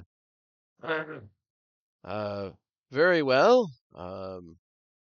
Slavery is not to take place within Mishann's territory, and any slaves brought in or freed forever. The next piece on the agenda: formalized trade agreements between the Korovar with Mishann will act as the gateway to this land, as well as all. Am I? This is a formal agreement of you wish to control the trade between your homeland and our own folk. Yes. Your honored hold. Sorry, go ahead. I'm sorry. I was going to tell you to tell them that it's about facilitating, not controlling. So Yeah. if you have a better answer, go for it. Yeah. Your honored holiness, this is more about facilitation than control. Yes, we are the ones currently most suited to carry out trade with with our homeland, but we by no means wish to form a monopoly either way. What we seek is a free trade agreement between us and all the major clans, with either non-existent tariffs or not artificially, or reasonably set low tariffs as to facilitate mutual prosperity for all of us. Likewise, I would like to have an addendum added that any substance that each individual clan can decide one way or the other, that if they find it problematic, they would be able to veto that substance or object from entering their domain, uh, with a formal petition. AKA, like, out of character, so we don't have an Opium Wars situation. Right. Those are so fun. Honestly, Um, I'd be concerned about the reverse problem because Snake Carolyn I would days. I would have added, likewise, Mishann will, you know, have a equal right to deny any substance entering into Mishann and thus Corvair. I believe that rather than control, open free trade will bring mutual prosperity for everyone in the long run. yeah, he nods. He doesn't. You can see him kind of thinking through that, and very well. Are there any objections? And much to your surprise, High Lady Peckway does signal that she wishes to speak, and she adds, "No objection, but I would like to add a slight note. This should be a short-term agreement, no more than a decade, for review at the end of that point." My counter address would be, we can, we would be more than happy to review this not only every 10 years, but we'd be even willing to do shorter terms, such as every 2 or 3. Yeah, there's a few like chuckles at that, but then they see you're serious. It's um, you know, seem kind of impressed that like you'd be willing to like meet every 3 years for this. That's insane. It's like having But weekly council it's- meetings. Yeah. It's almost as if we don't live to be 1,000. but yeah, that's exactly, yeah, like I said, this is just not a culture. The people they need to pay attention to all live like 800 years. Yeah. But In an almost joking manner, I would basically add on, like, apologies. We shorter lived tend to move at a slightly faster pace. it's extra funny that Ludger gets to be the one to say that. Those of us who I wasn't live even for a thinking short of that. period. Yeah. Ludger's not Yeah. like Ludger plans on basically, like, one way or the other after his wife goes to Oh, I'm aware, but it's, to me there is some humor there. whether Ludger is aware of it or not. It's like Because Lud- I imagine he is, but very much like it's not quite to the point. He's like, we humans must be very aware of lifespan. Like, yeah, I get you. But yeah, if you guys don't object, they're fine with that. With the addendum, it's a short-term agreement, so a decade, no more. Yeah. But It just enough to get us a foothold, so we're not just steamrolled either way. well, I mean, that way, and one of the things that Ludger is hopeful that after a decade, when they basically see the economic benefits, that they're going to go like, wait a moment. Well, less them and more like, yeah, we're going to start doing tariffs. These 7,000 drow merchants, could you not? Lead my profit margins. yeah, yeah, I can always count on that. Well, yeah, and that parses nicely into he looks over it and sees that you already addressed tariffs, so he just like moves that to the back of the pile and pulls out the next one, and this one he kind of like frowns a little bit about and says, the next order is a request for Mishann's ritual or justice system to supersede Alim Cusp's when it comes to trading within our territory. Uh, Did we propose that? Who the fuck proposed that? uh, That was me basically because we're going to have merchants all over the place, and what my whole my proposal on that matter was like effectively like they would be able to convict, but Mishann would be able to have a seat in the sentencing, so it isn't like, oh, the merchant looked at a noble funny. Yeah, Oh, okay, I remember this. that's a 17th merchant that's happened to. Well, your people are just a bunch of criminals. I will say, I know it's a bit of a retcon. If everyone else in the party was like, "No, dude, we're not pushing that," Ludger would have Right. like backed off. But Ludger is concerned about future merchants getting hit with bullshit crimes, and Yeah, while again he doesn't, it wouldn't be like, so this guy supposedly killed 17 people. so Too bad. But go ahead. yeah. Yeah, I do remember that I think it might have just been the Cool Pum's phrasing that made it sound weird. yeah, Um they're gonna phrase stuff a little wonky because they basically got like it was a game of telephone. You right. told Lady Wayrub what to say. She passed it on, Mhm. and it went through like three basically secretaries. And And in that cultural time, translation errors, yeah. yeah. But I think we need to just stress the point that it's not about us getting to make the rules, but just we will respect their decisions, but we will punish them in our way. It's no different than being, hey, no, you can't do that to me. I'm a citizen of Rome. Is that kind Yeah, of what we're going yeah, for? yeah, Exactly. Yeah, yeah. it's Um, yeah, yeah. like they can't enslave our merchants for 10 years as a punishment for Yeah. like missing taxes or something. They better have their papers. Uh, Wow, but it's just 10 it's years. The person doing it cares about their papers.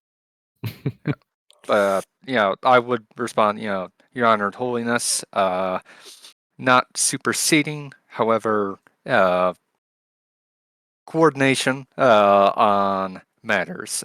Many of our laws can be quite different from each other, and we are worried not only about our own future citizens and merchants in your lands, but as well as your merchants in our lands. Other than uh, the previously discussed prohibition on slavery.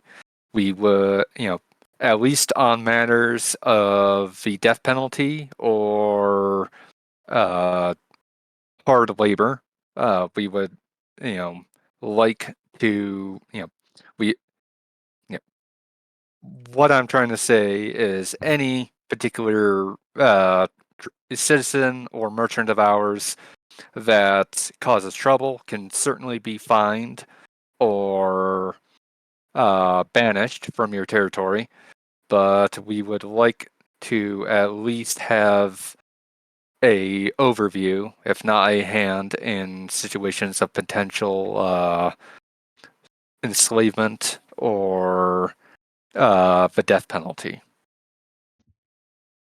And likewise, I think that obviously the same right would be given to any merchant or citizen of any of the great houses here operating within Mishann.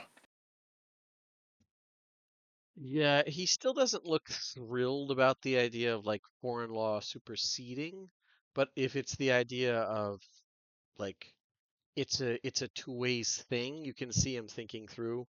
Um, hmm.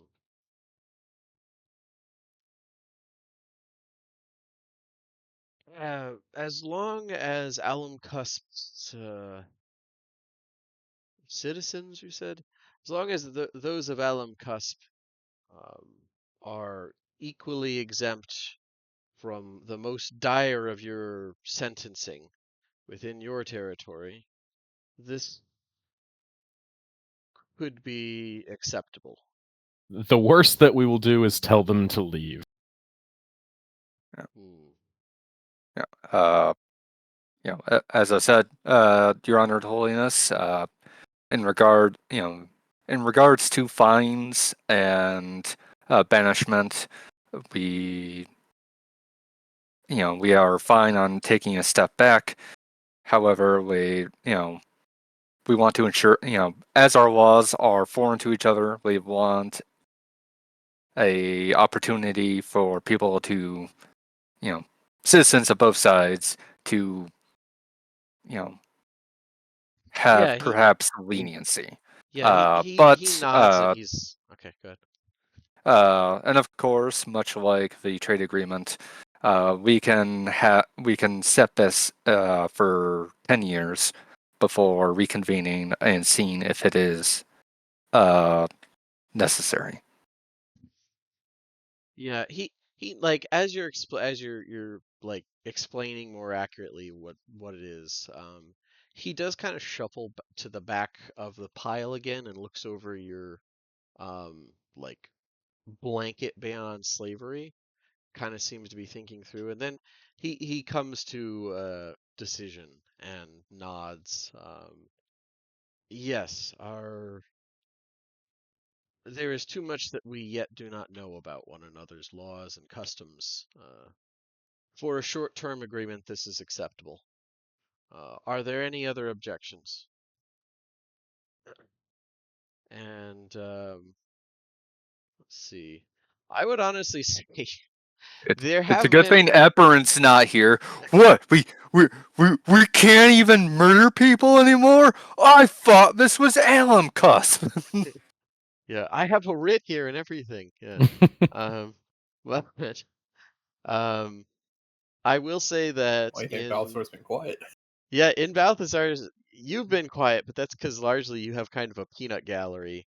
Uh, in enjoying for once that he doesn't have to like stuff himself into one of these chairs and keep his I'm the face third born. solemn I'm the and third born. I was sick of politics by the time I was 12. I'll talk if I have to. oh, I know, but the voice in your head is like the is doing the equivalent of um Mystery Science Theater 3000. Like he is absolutely providing a running commentary that isn't Oh, exactly kind, oh, but yeah. I'm sure I'm me sure he me and Lord loved me the and Lord the Tons of ban on Fun are slavery. just me and Lord Tons of Fun are just enjoying the show. Yeah, yeah, it's probably the most sincere bonding moment that like yeah, this is very much just him like throwing popcorn at I'm the just screen. I'm just like asking questions like, all right, who's talking right now? Who's that? What's the dumbest fucking thing they've done? Yeah. Yeah, yeah, they Yeah, yeah. hey, Lord, is it Biapo? Was that his name? Rajan's fine. Yeah, I for one actually support this talk of freedom. You do? Yeah, freedom to throw ourselves out a window. Oh, no! Yeah. That's I'm just making sure because it was like 50 names I think remember per session, and they Yeah, changed no, it no. to such. Lord Biapo's Rajan. Yeah, that's his first Rajan name. is the guy. Yeah. He's just like, yeah, you just call Yeah. me Rajan. Lord Rajan. I'm just speaking in my head, of course. The ring's invisible, of course. I'm sitting there going, he's so. So tell me about. I'm just like quick. Give me some information on who's this guy talking, and why should I even care about his opinion?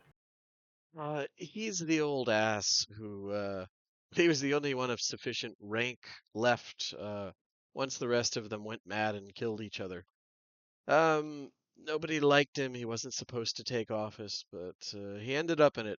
Frankly, everyone wanted, well, that lunatic over there, the, just, not gesturing, but like indicating the general.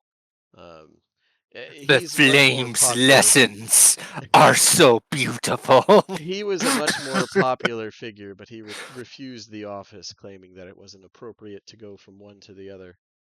Um, that one over there, she fucks her livestock. That one there, he's just like going through the list of horrible shit he knows about either them or their families. Um, and by the way, that's not a reference to actual bestiality. That is him referencing like No, like you that fuck slaves. slaves. Yeah, like that's just for reference. I'm not, even jokingly, that's not a thing in the game, just for reference. But yeah. So you're getting the you're getting that treatment. It probably makes the whole thing much more amusing for you. Uh, I feel like Bemi would also probably like that, but simultaneously him and Pick would be traumatized by the by the by the commentary that's going on. Um, but uh,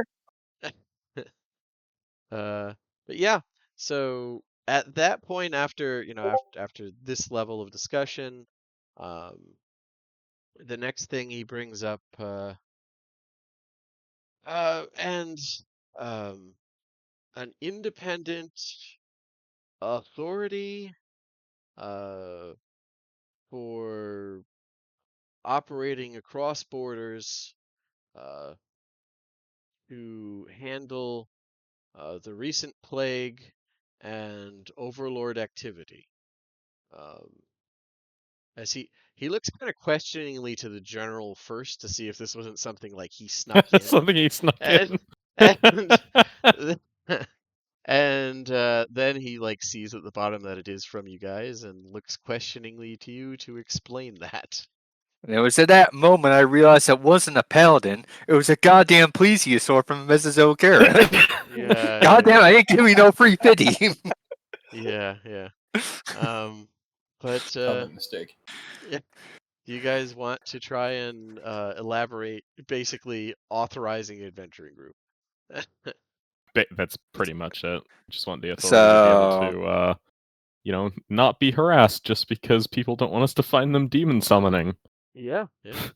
uh, I love that Ludger poor will Ludger relay is that. just the guy who like the fucking telephone. He's because Mercer can't say it.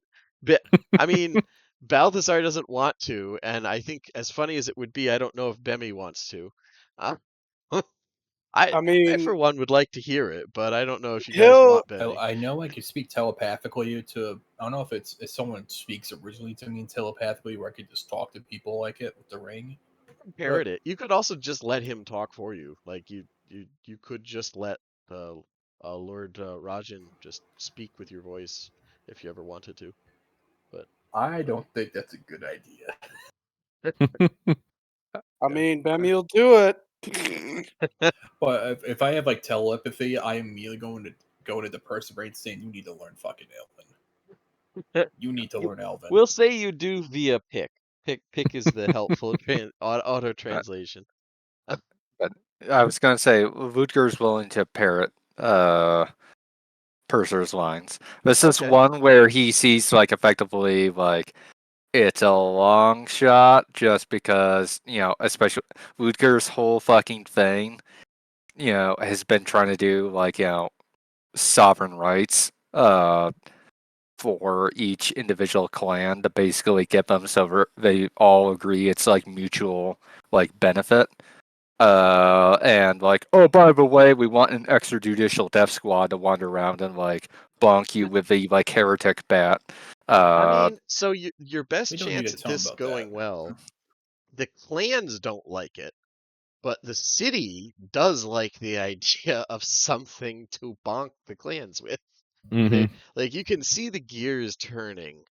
And We can we're just hide that as a independent cultural enough. It's difference. not like them using us as a political weapon either. Well, Even though not they can, officially. it's not. Yeah. Yeah. Meanwhile, the paladin is like vibrating from excitement. I gotta move this table. What was that thump?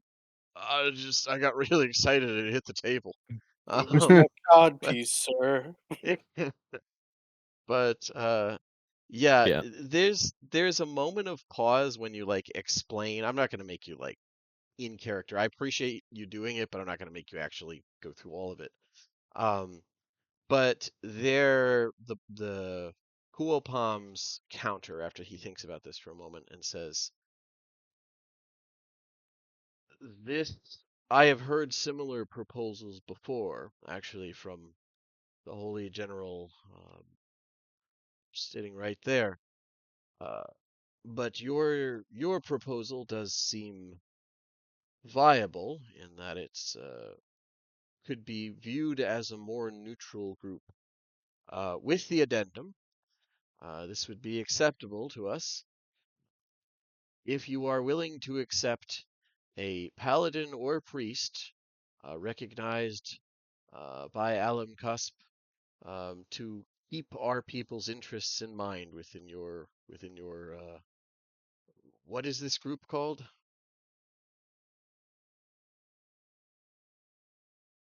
Well, Yeah, I have to look it up. the Mishann Caparian Association was Purser's suggestion. Or McKay?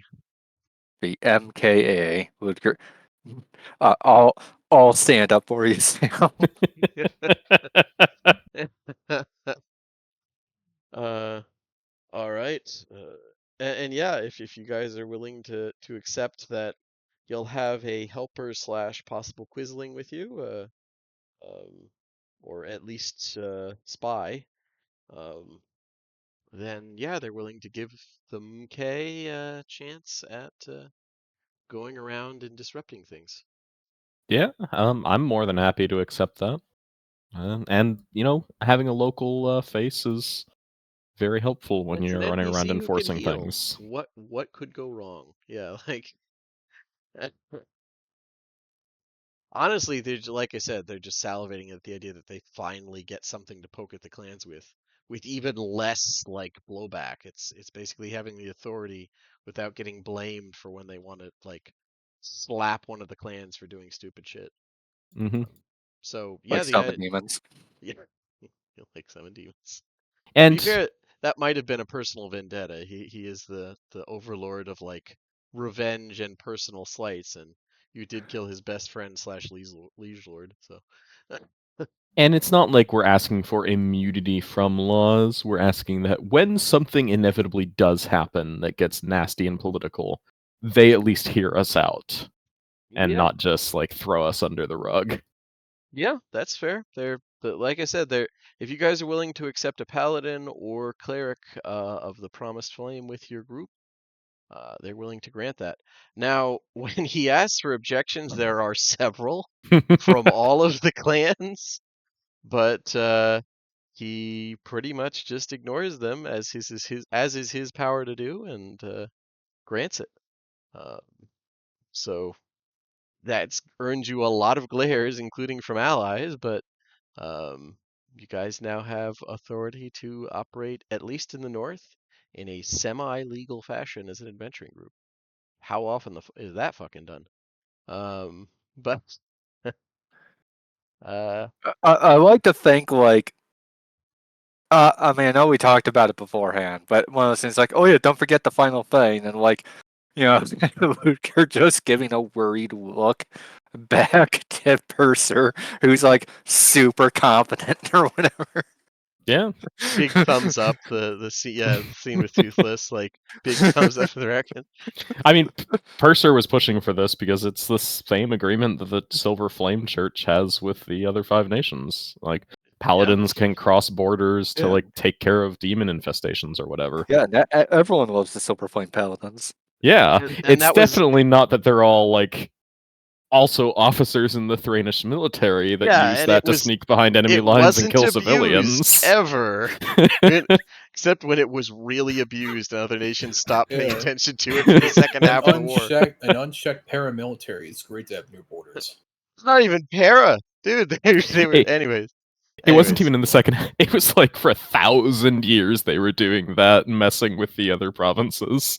Like, it was Yeah. not subtle. But anyways, so that goes through despite a little bit of controversy. And the next thing that they bring up is actually not something you proposed. This is from the Cool Palm himself. He says, Alam Cusp will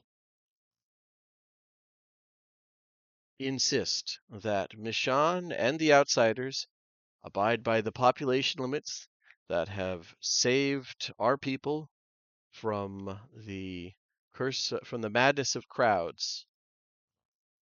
This is a shared agreement, both informal and formal, even among the savages in the south. This is not a negotiable element, civilized or not. Your settlement must not exceed over 100,000 people. I'm sorry, can you And repeat the number? 100,000. Thank you. Just want to check. Is it like, is Sam coming a little choppy to everyone else, or is it just my Yeah, shitty it- internet? It's me as That's not well. good. It's only occasionally. It's not like static or anything. It's just Yeah, you'll like yeah, drop the like, second half of a But word we're or something. I'm picking up what you're saying. It's just it's a little choppy. Okay. Yeah, it was just like that detail that I needed. Yeah, I get you. And he says, 100,000 people, and you must not control more than 2 of the islands, no matter what territory you claim.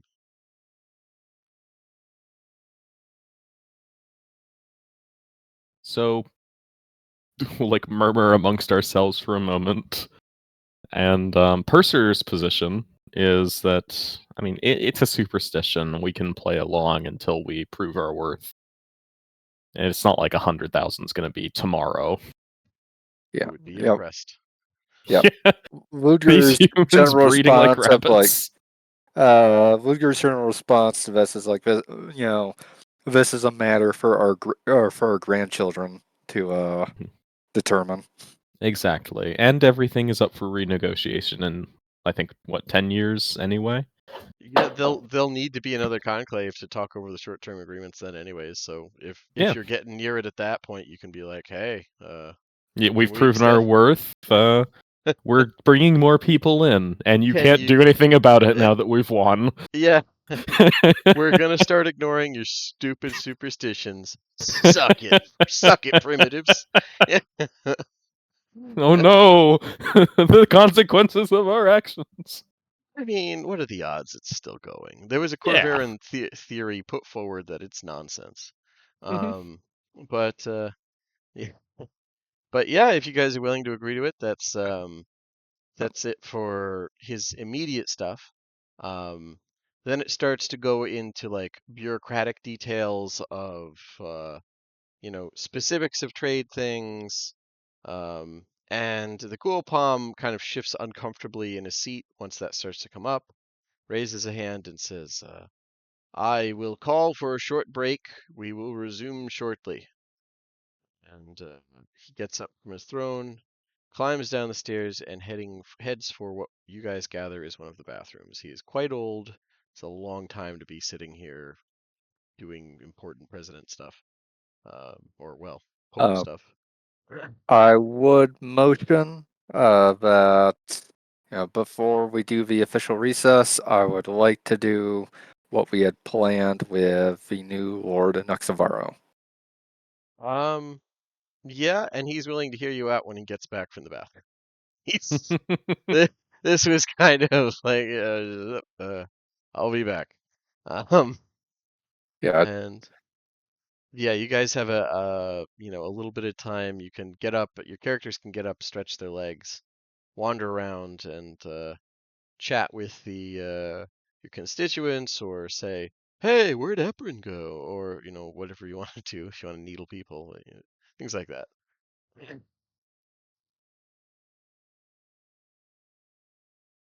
Or you could just relax in these tremendously uncomfortable, Oh, like obsidian chairs. I will probably asking Lord tons of fun questions like, so those people are talking. What's a good way to get them on our side? How did you corral them? The bribes or blackmail. What kind of blackmail? Well, that one. I mean, most of it's no good anymore. Everyone died. Well, that one's sister had their cousin drowned, so he wouldn't inherit. But both the sister and cousin, the sister's dead now. That one, like, and he just stuff like that. He just starts going through. Is honestly the best. It's good to have those things, but I found lavish celebrations were the ideal way to press the flesh, as they say.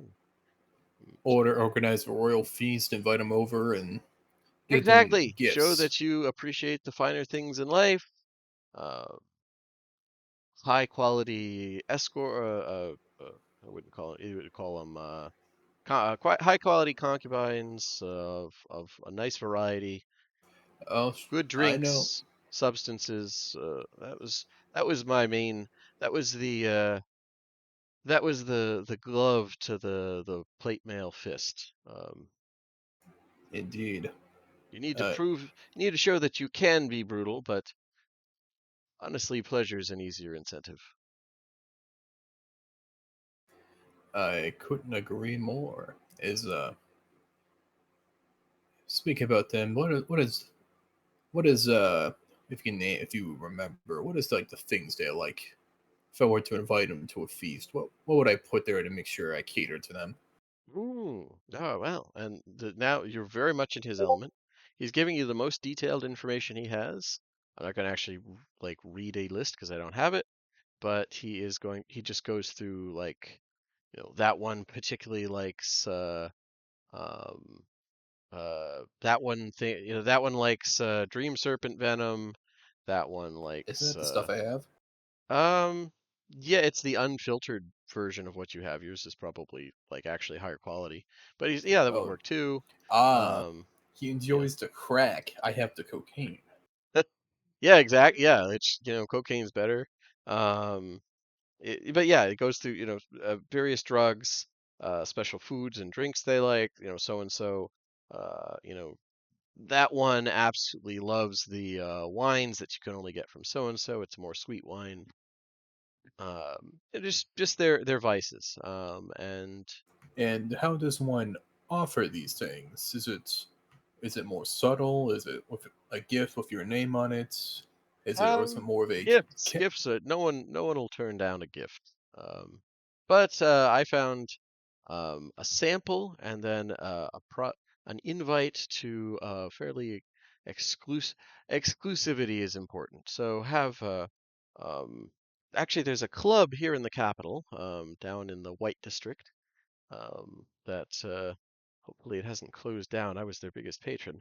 But if you head down there, they're willing to.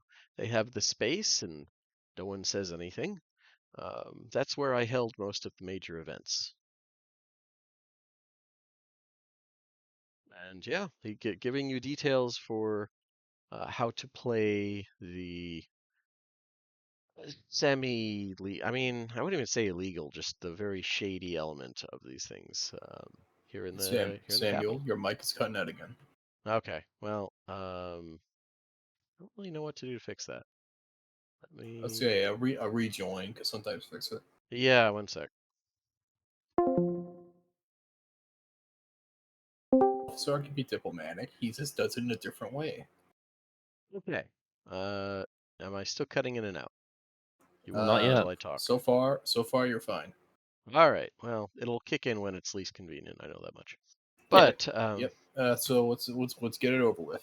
yeah. So yeah, you guys. Is there anything else that anybody wants to do during the little bathroom break that he is having? I was gonna say we got a good chunk of gold. I could resell my boots, so I can spend it myself.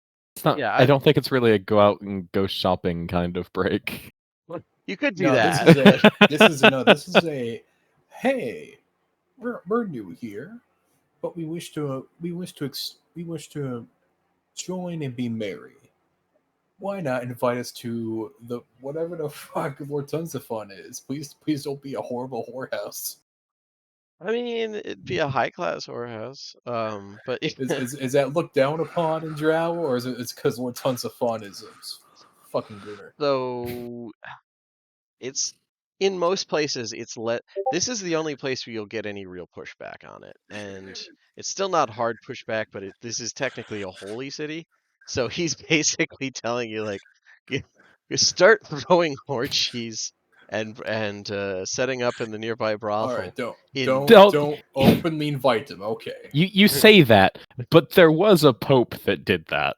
Oh, there was, and it's not as frowned upon here as it would be, say, in like Flamekeep, but it still would be viewed as like you're taking it to an excess. That's not a was good gonna- habit. I was gonna say a quick little caveat. Scott out. I hope Scott is not seething at my ideas. Oh I yeah, you was are breathing a little heavy. I was AFK for a moment. Yeah, I was like, are you hyperventilating because of my Oh, ideas my bad. already? You're Mike was too close. You, you're you good. threatened to duct tape me already. Now you're hyperventilating. You just have So- somebody cast a fire-based spell; it'll melt the chair. So, if General Duretz isn't busy, I'll go over and have a chat with him as much as I can. He I'd is be willing willing to to- chat as long as it is about holy things or getting rid of demons. And he's All a right, focused individual. he's not being invited to the whorehouse. Yeah, I'll talk with him about the demon that attacked Bemi and like what they expect to happen, and Yeah, just talk and shop. yeah. His main warning about that is sometimes killing them empowers basically more of them, but it's usually it takes time, and usually it's a fairly subtle thing. He's quite complimentary that Bemi rooted that out. Especially, it's not condescending in the same way, but he's very much like, you know, from when I've fought them or killed them, the tribals are usually not very disciplined. That was an excellent spot, and the ability to scout and follow him was very impressive, especially for a tribal type thing. They're good at stalking, not so much at waiting. Hmm. And what I love is that they all assume he's a tribal. He's not really a tribal either. Like that's not actually Right, accurate. but It's he just looks closer. like one. Yeah, yeah. But yeah, he'll warn you that sometimes the revenge doesn't necessarily die with the person who's killed. So Right. they are, they're in the process of burning and sanctifying the ashes in hopes that that will head it off. But to be on Of course. to be on your guard, because whenever whenever that overlord is involved, the scar that abides, it's hard to get it to go away. Hmm. I'd also like to pick his brain about undead, because that's what Purser has the most experience with. Like demons are kind of a mid-grade threat for the Silver Flame. You're not a low-ranking Templar dealing with them in most cases. Yeah. But going out like dealing with like ghost infestations or like zombies, they like any kind of stuff like that. okay. Well, Just because that's what Purser's expert in. yeah, his take on that is largely driven by the fact that most of the undead on the island Oh, they're are not Deluri. they're not Mbaran fueled. So it's kind of the inverse of yours. He takes fiends much more seriously than he does undead because most of what he's had to deal with, they can be a threat, but they're usually not hunger fueled. Right. They're just doing their own thing. So Yeah, they're sad, they're pitiable, and they should be dispelled, but there's no point in really doing crusade in in Karakos because right. it literally crosses over into Dolur. So hmm there's no cleansing that land as far as he's concerned. So it's better to just let the savages in the south deal with it. Yeah. So we'll swap tips and just have a nice chat during the intermission Yeah.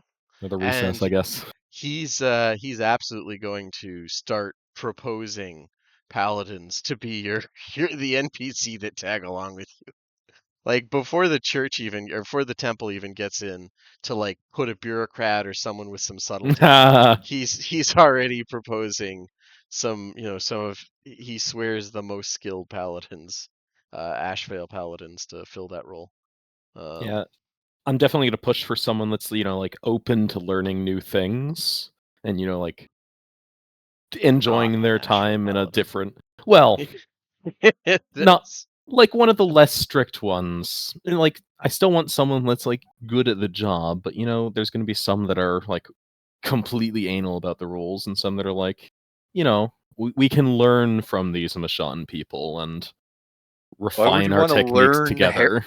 Why would you want to learn from heathens? so, and part of it, like he starts to get into a little bit of theology, and you like it's a little bit unsettling because the faith seems to revolve heavily, like the faith itself, or at least a weird aspect of it. They they're trying to literally build a paradise that will you know, basically it's destroy the world, in the process building a paradise that all of the worthy dead in the past will simultaneously be drawn into. So it's like an outside of time thing. hmm And part of their version of it, because this is very much a there's different sects of this, is that it's built around um, you earn your place in paradise by following the social position that you're supposed to follow. Um, so if you're born a so and so, you do that role faithfully, you've earned your place in the paradise to come. Um, there is some irony in that, and not I doubt Purser's tactless enough to say this, hmm but there's some irony in that service to the temple doesn't require being part of a noble clan of a clan or of a like you hmm don't have to be a noble. So in fact, given the way his name's like given that he only has two names and the Pope only has two last names, they're not nobles. They basically rose to this position, but he doesn't see any contradiction to that. He's, it's just so it's not to say that there aren't going to be people with open minds, but I I guess what yeah. Purser's really looking for is someone who's not going to be torturing themselves by like living with a bunch of heathens and Oh, savages. okay. Yeah, yeah. Yeah, some of the paladins can do that. But and the semi-bureaucrat cleric can absolutely do that. The priests of it, half of hmm their job is being the bureaucracy for the city state. So that won't be an issue for them whatsoever. Yeah, Purser would certainly prefer a paladin, just Yeah, because naturally, because yeah. bros. Yeah. But yeah, but it's kind of funny you put a lawful evil paladin in front of Mercer and he loves him. I mean, Uh, ultimately, what we're about is fighting evil. yeah, yeah, Evil is like capital E, like threats. Evil. yeah. No, I get you. I love that. That's like Purser gets along with them way better than like the obnoxious bug people down south. Or but I respect what the bug people do to deal with the undeath situation down there, but they live with them. It's the weirdest fucking thing. well, sometimes that's what it takes. You have to adapt your techniques to the area. Like you can't clear. I mean, exactly the point you made earlier. You can't clear a Dolar manifest zone of undead. You have to figure out how to limit and control it. Yeah, or maybe just invite them for tea. Well, But and anyway, that's how they've learned to limit and control it. Like if they were aggressive and mean to the ghosts, it'd probably be a lot more hostile. yeah. But at this point, the Cool Palm has come back from his bathroom break. He has not been assaulted by an assassin or the demons that he was able to summon in that time. So you guys have successfully uh, shortcut the I won't say boss battle, but that would have been hard to keep the Pope alive while there's multiple demons trying to kill him and there's an assassin. Um, but that has been nicely shortcut, and you guys have no major interruptions. And I believe as it's reconvening, um, Ludger wanted to do something with the young, like I said, I think he's 14, the new clan head of Nuxavaro. Okay, yeah. When like everyone's kind of back and like we're basically like more things really like get going into like bureaucratic monologues and stuff. I would with like basically I forgot exactly what we settled on, but like the fancy like presentation like red velvet or a pillow or whatever we ended up doing. Uh, Wrapped in a cloak. Yeah. yeah, wrapped in a cloak. Like I like solemnly and diplomatically approach the new lord of Clan Uxavaro and you know, basically begin to speak. While we were enemies on the battlefield, I want to. Oh, real quick, like, what is the new clan's relation to the old one? Like, new clan's That head? is a that is a good question. This is the youngest and only living son of Berwick, which I will put Ah, his image up. yeah. Okay. You know, while your father and uh me and my allies were enemies on the battlefield, uh he distinguished himself with the utmost courage and honor. I was there when he fell in battle, and he faced his end as true as any warrior I've ever seen in my many years of war. Uh, I can tell you without any hesitation, without any doubt, that your father had the heart of insert like allegory for lion in like Say lion. uh the heart of the lion. And that that is something quite rare indeed. And I present to him his father's shield and axe.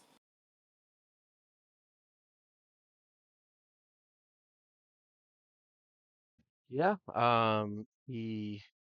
This would be a great time for my voice to get all wonky again. Um, yeah. He like listens to that and looks up to the.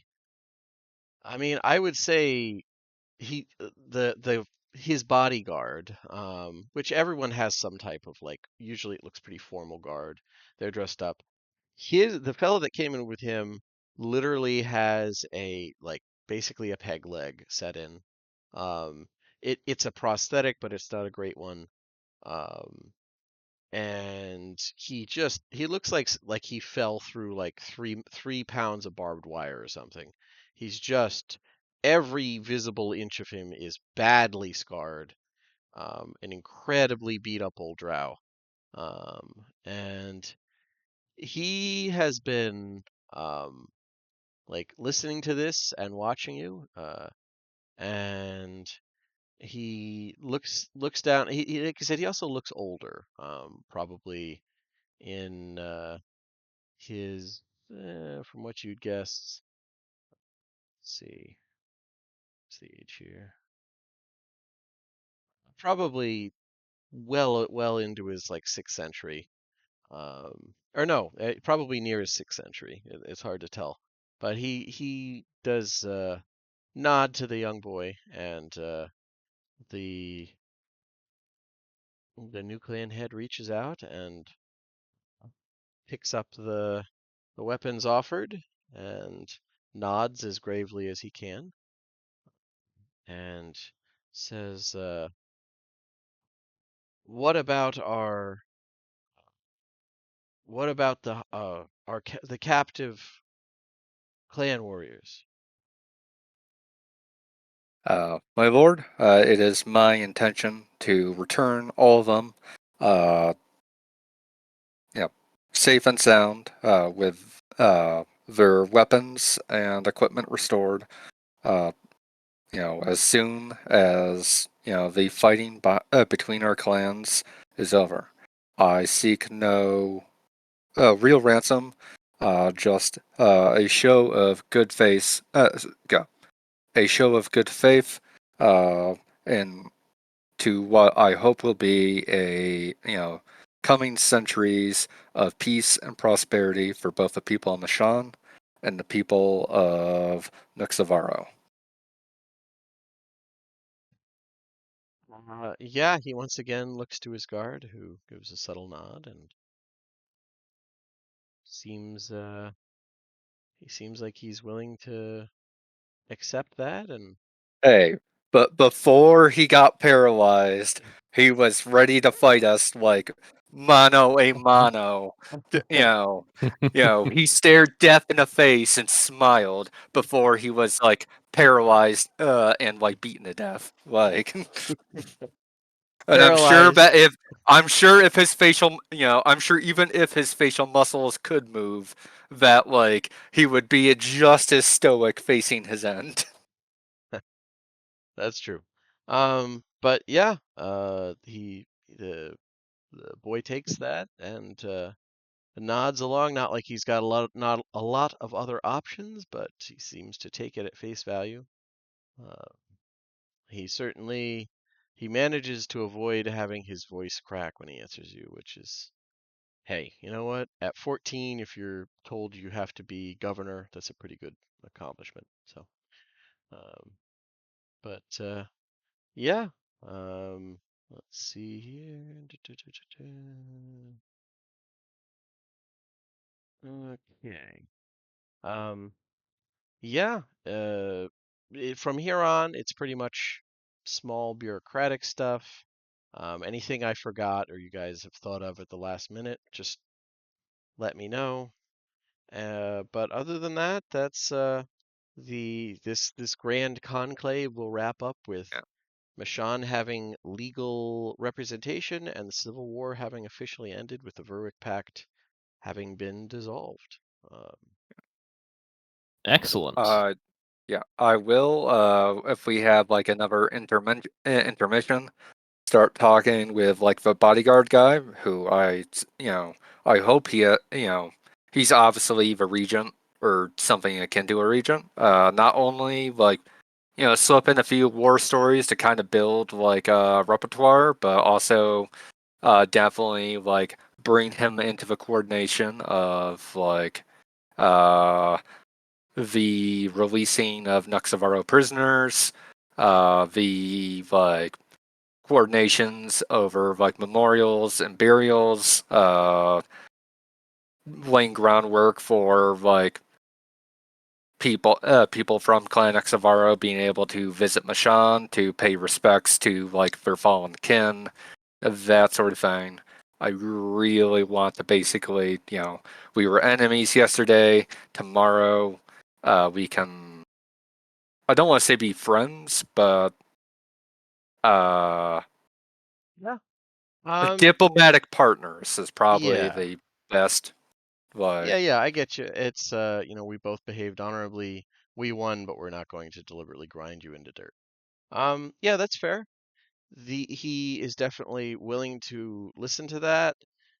You get the feeling this is probably isn't what he's best at, but it's the position he's in.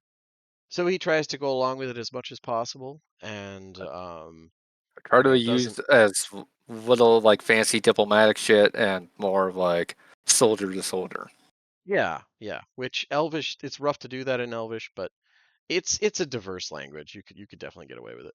Um, and yeah, you're able to eventually to get there, and you're able to hammer out some details of turning over the captured um, clan warriors. It does come up of what to do with Eberron. It is eventually decided that the new clan head did not know or have anything to do with the attack. It was a personal vendetta.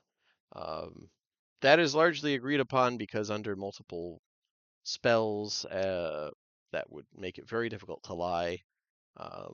That clan head or that noble attests that he didn't know that there was any kind of attack planned, didn't have anything literally didn't have anything to do with it. This was just the bullshit plan that assassin had come up with. So yeah, Plausible deniability. possible. You didn't meet the man because he was basically under arrest during this, but one way or another. Uh, but yeah, the uh, where is it here? The conclave basically comes to an end, and you've set up something to return those. Return the prisoners of war. Blah, blah, blah, blah.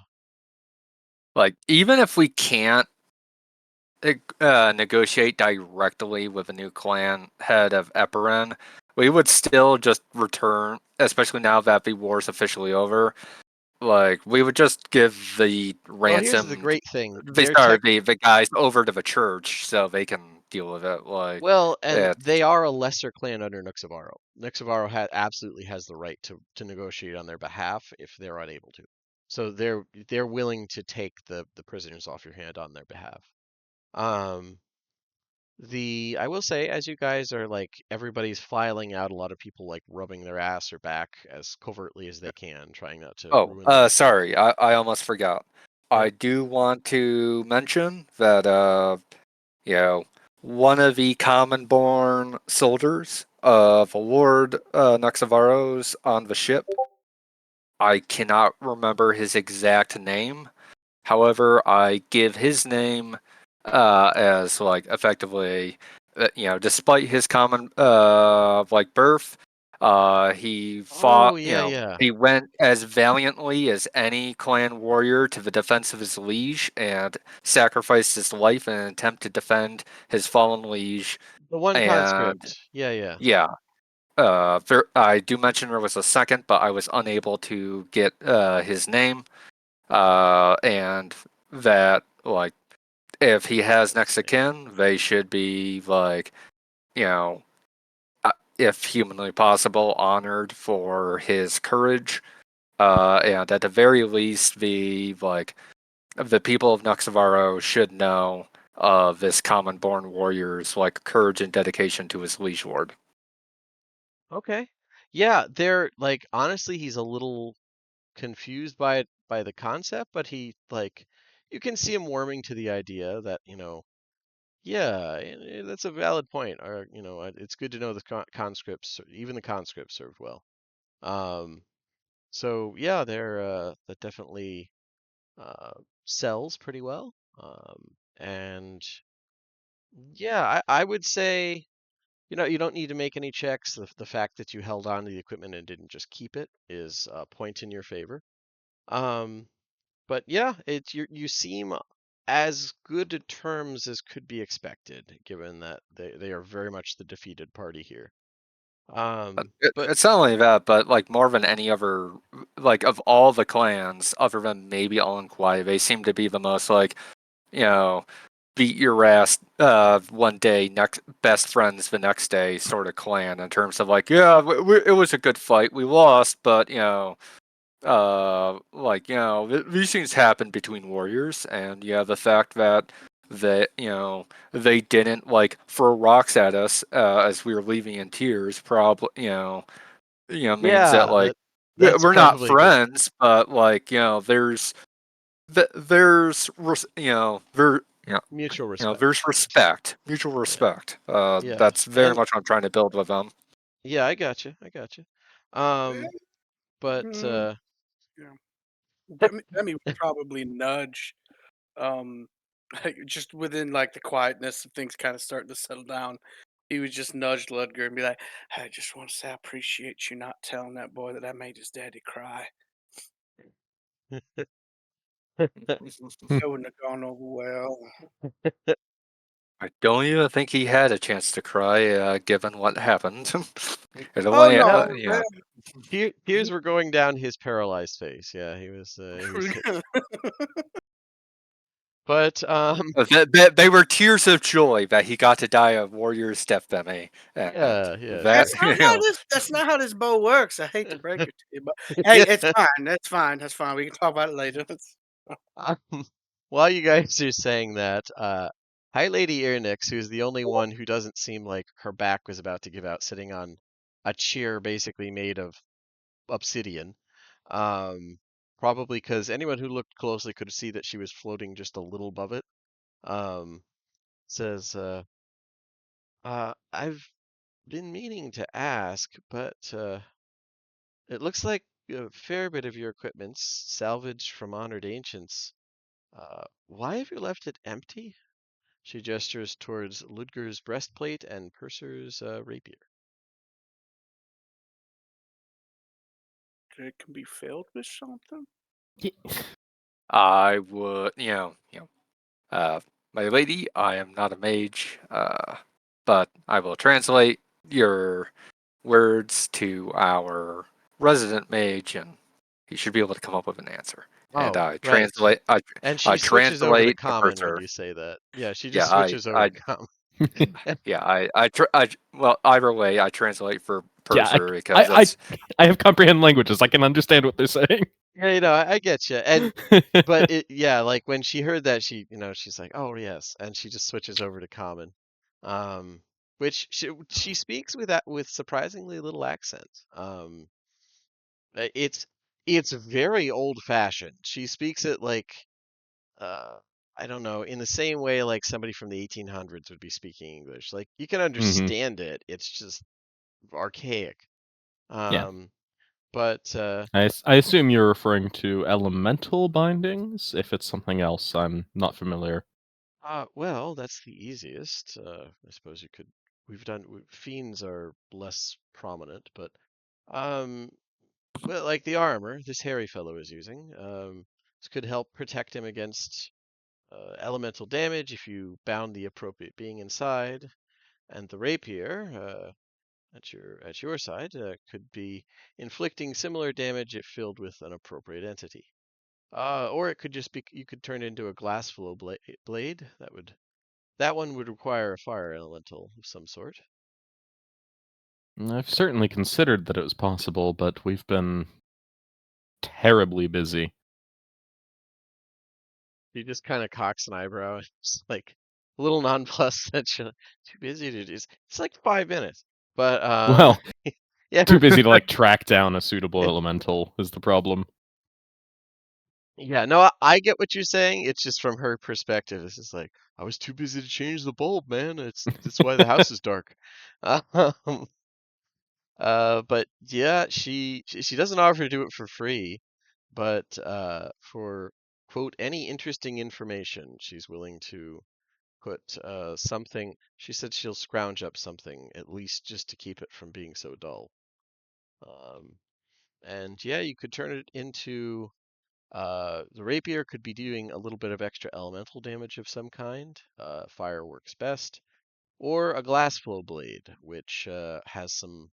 Basically, the blade can melt and become any melee weapon that deals piercing or slashing damage, like as an action.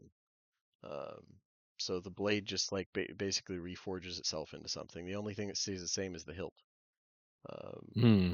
And it's Yeah, still that is probably beyond Purser's abilities to do on his own, but he also doesn't yeah. really need it. Oh, I know. And just like that's an option. And the armor would become a +1 armor of resistance, depending on what's trapped inside. And yeah, something I don't need an answer right now. That's just something to think about before you go into the next stuff. But yeah, in the aftermath of the conclave, the city undergoes some changes as you guys are here, probably getting ready to head out. It's going to take another day or so. It's the end of the night. Nobody wants to travel during the day, but yeah, while you're here doing some shopping, maybe setting up an orgy or two, things like that. Orgy. The um, news does spread in the city about uh, Outlanders and how they ended the Civil War.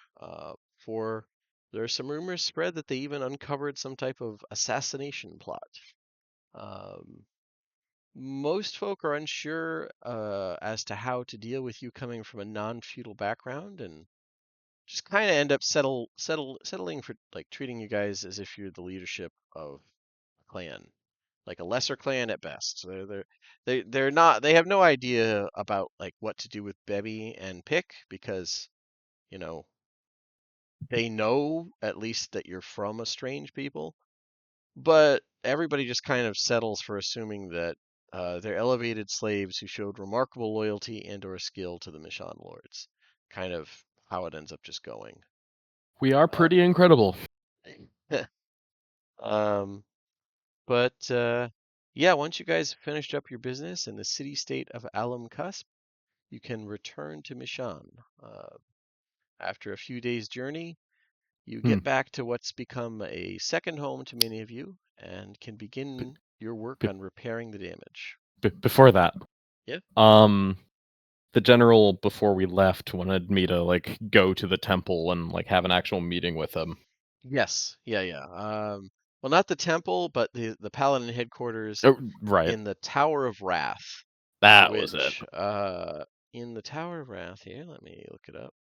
Yeah, we've had some like pleasant chats, but I assume he has more like serious like business to discuss. Yeah. Uh, Honestly, the serious business is mostly just him like angling to get as much information as possible about foreign overlords here in like in Hmm. more detail what you know about anything that might be influencing this. Um, and that's up to you how much of it you're willing to share. Like if you're willing to share stuff, what you suspect is a bit of prophecy or all that. It's up to you how much of that you're willing to share. But Um, yeah, go ahead. I'll keep the prophecy under my belt just until we're like more sure of the provenance and relationships. Well, But and I'm sure that it's actually a piece. It could also just be a it could just red be herring.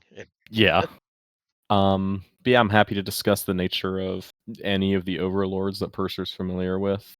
Certainly Belshaylor, and Solkatesh and Rakatolkesh are some of the big ones known on Corvair. Yeah, yeah. He actually has a scribe come in and put it all down. It's going to go into the records, so they have something to reference. Um, but as you like, one of the things you notice about the tower is specifically his office is housed under like a molten red hot chunk of uh, blood glass, which is like and from this high up, the tower overlooks most of the city. You can actually see the line coming from the temple that basically leads up through the city streets and into this tower. And just quietly while you're chatting, lull in the conversation, it will kind of work out that um, that throne probably has a way to control something that this tower does. You're not Oh, sure what, but But it's some given kind of the control interface, yeah. yeah, and given like it is unsettling being near this. It's like being near an active volcano. Um, Give me an Arcana check just to like do a quick kind of reach out with magic senses type thing. Yeah, one moment. There's Purser. Come on, Purser. There we go.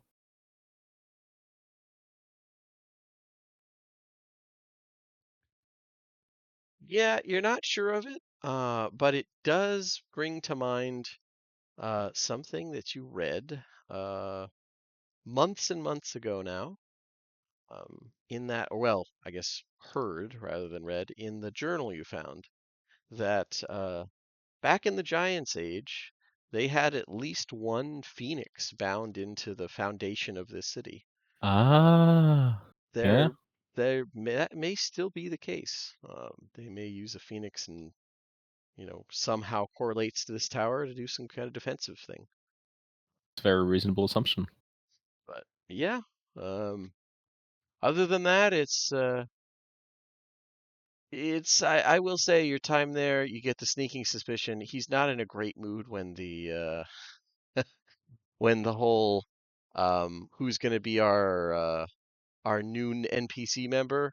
Hmm. You get the sneaking suspicion that Cool Palm may have pulled rank there and Ah, like assigned a bureaucrat to you guys just so that like they don't lose their mind when they see you not praying on a Wednesday or something and beat you to death. Uh, I mean, I would be happy taking a paladin along, even in a less official capacity. oh, To, yeah, I'm tracking, but their official assignment is probably going to be one of the cleric or one of the priestly bureaucrats. right. Um, but yeah, you seem on surprisingly good terms with the man, despite his like when you go into the tower, you see that literally one of the things they used to train is like they basically arm a slave to the teeth and be like, "Yeah, if you can live, you're free." And then they Hmm. proceed. Then a paladin has to beat them without armor. Um, there's not there's not really any slaves that typically leave alive. So Yeah. I don't like it, but it it's a not good training my method. Yeah. not my circus, not my monkeys. Like Yeah. Yeah. as long as they're not like falling to corruption and like worshiping demons, I can accept it. Yeah. They seem pretty anti-demon. Um, but barring that, and it is okay if anybody has anything else, I'm not trying to cut you off, but that is all the stuff I have more or less prepped. And for this session, that would pretty much be the end point. Um, Now, we are at the end of the arc, and we're going to be doing a bit of a time skip. Our next session will, at least initially, cover what happens between now, which is, I think, like by the time you get back, it'd be like the 6th or something. You're basically in May. And the about 10 months from now. It's not going to be quite a full year, but um, like the tail end of next spring. You guys are in summer now, tail end of next spring. What I want from you guys, if you haven't already given them to me, I know some of you have, is ideas on things that you would have your character pursue in that time. If it's nothing, that is perfectly okay. There's no punishment in any way for that. But 10 months is a lot of time. Even if it's just, I wants to get really good at uh, finding out what makes my tongue tingle. Like, I want to learn a skill or something like that. I Or I volunteer Purser's downtime to learn Elven. that's actually just going to happen. A person will learn downtime in that 10 months period just through sheer repetition of being around people Mm-hmm. with Elvish. That's not something Purser has a choice in. But Yeah, or I've been giant. picking up words. It just Maybe you it's need giant time he to learn. learns, but one of the two common language Purser will pick up. But yeah, the beyond that, personal projects, downtime activities, home or base building, anything else you could conceivably do. Your group has gained considerable influence with governess Magdalora or Thavar, and she'll usually take your advice on building projects, finance, religion, and cultural influence. This includes reaching out to dragon-marked houses of Korover to convince them to provide services and modern conveniences to Mishann. It could be as simple as like one-time things like House Candace already done. They were the ones who basically did the rush job on building like the first wave of Mishann houses. Or it could be convincing a dragon-marked house to establish a permanent branch of one of their guilds. Um, branch Getting a guild branch permanently added to the settlement will be expensive and require personal contact, maybe even a quest, but it will bring in some of the biggest improvements with it. So, like, for example, House Lyrender coming in and setting up a, where is it here? A A storm spire. storm spire. That's going to like double the income coming in from your crops, or effectively double your crops. Everything in the system I'm working off of, the settlement builder, just boils it all down to coin. Um, so it's up to you what Mishann will end up looking like, you know, for after this period. It could just be, hey, we don't want to do anything extra. We just want them to rebuild. But either way, the settlement will grow. For ideas of that, let's see here. For a rough estimate of like how things are going now, you guys are each month, as far as coin, you lose about 319 gold and 2 silver. Now, given your overall costs and what you're overall making, that's genuinely not too bad, especially given that the settlement is dramatically going to grow, and even a couple big level improvements will, probably get you into the black. You're barely in the red right now. So possible settlement size projects that you guys could invest in. I'm just gonna, I'll make a channel for it. So like Mishann building, and I'll have your monthly upkeep, your monthly income, treasury, and then possible projects. Right now, what I have are renovating the sewer system the Giants used. That's already under Mishann. You need to get you need to get a powerful water elemental to keep it going, but that would give plumbing back to the town. Buying like 100 Everbright lanterns to set up, cleansing stones brought in, house civis sending stations or legal thing. It's I'll put all of it, a rough idea of the different guilds under each house, and you guys can decide what it might sound good to invest in. And I believe you said to me that we're overall using the fortresses, temples, and strongholds system Yeah. As far as like you guys' personal abodes, that's what we're going to be using, and I'm using a modified version of that for for the big stuff. the big stuff, but it's not a 1-to-1 because that's not building Right. settlements in mind. But yeah, I would definitely recommend everybody. It's in the Eberron resources. It's free.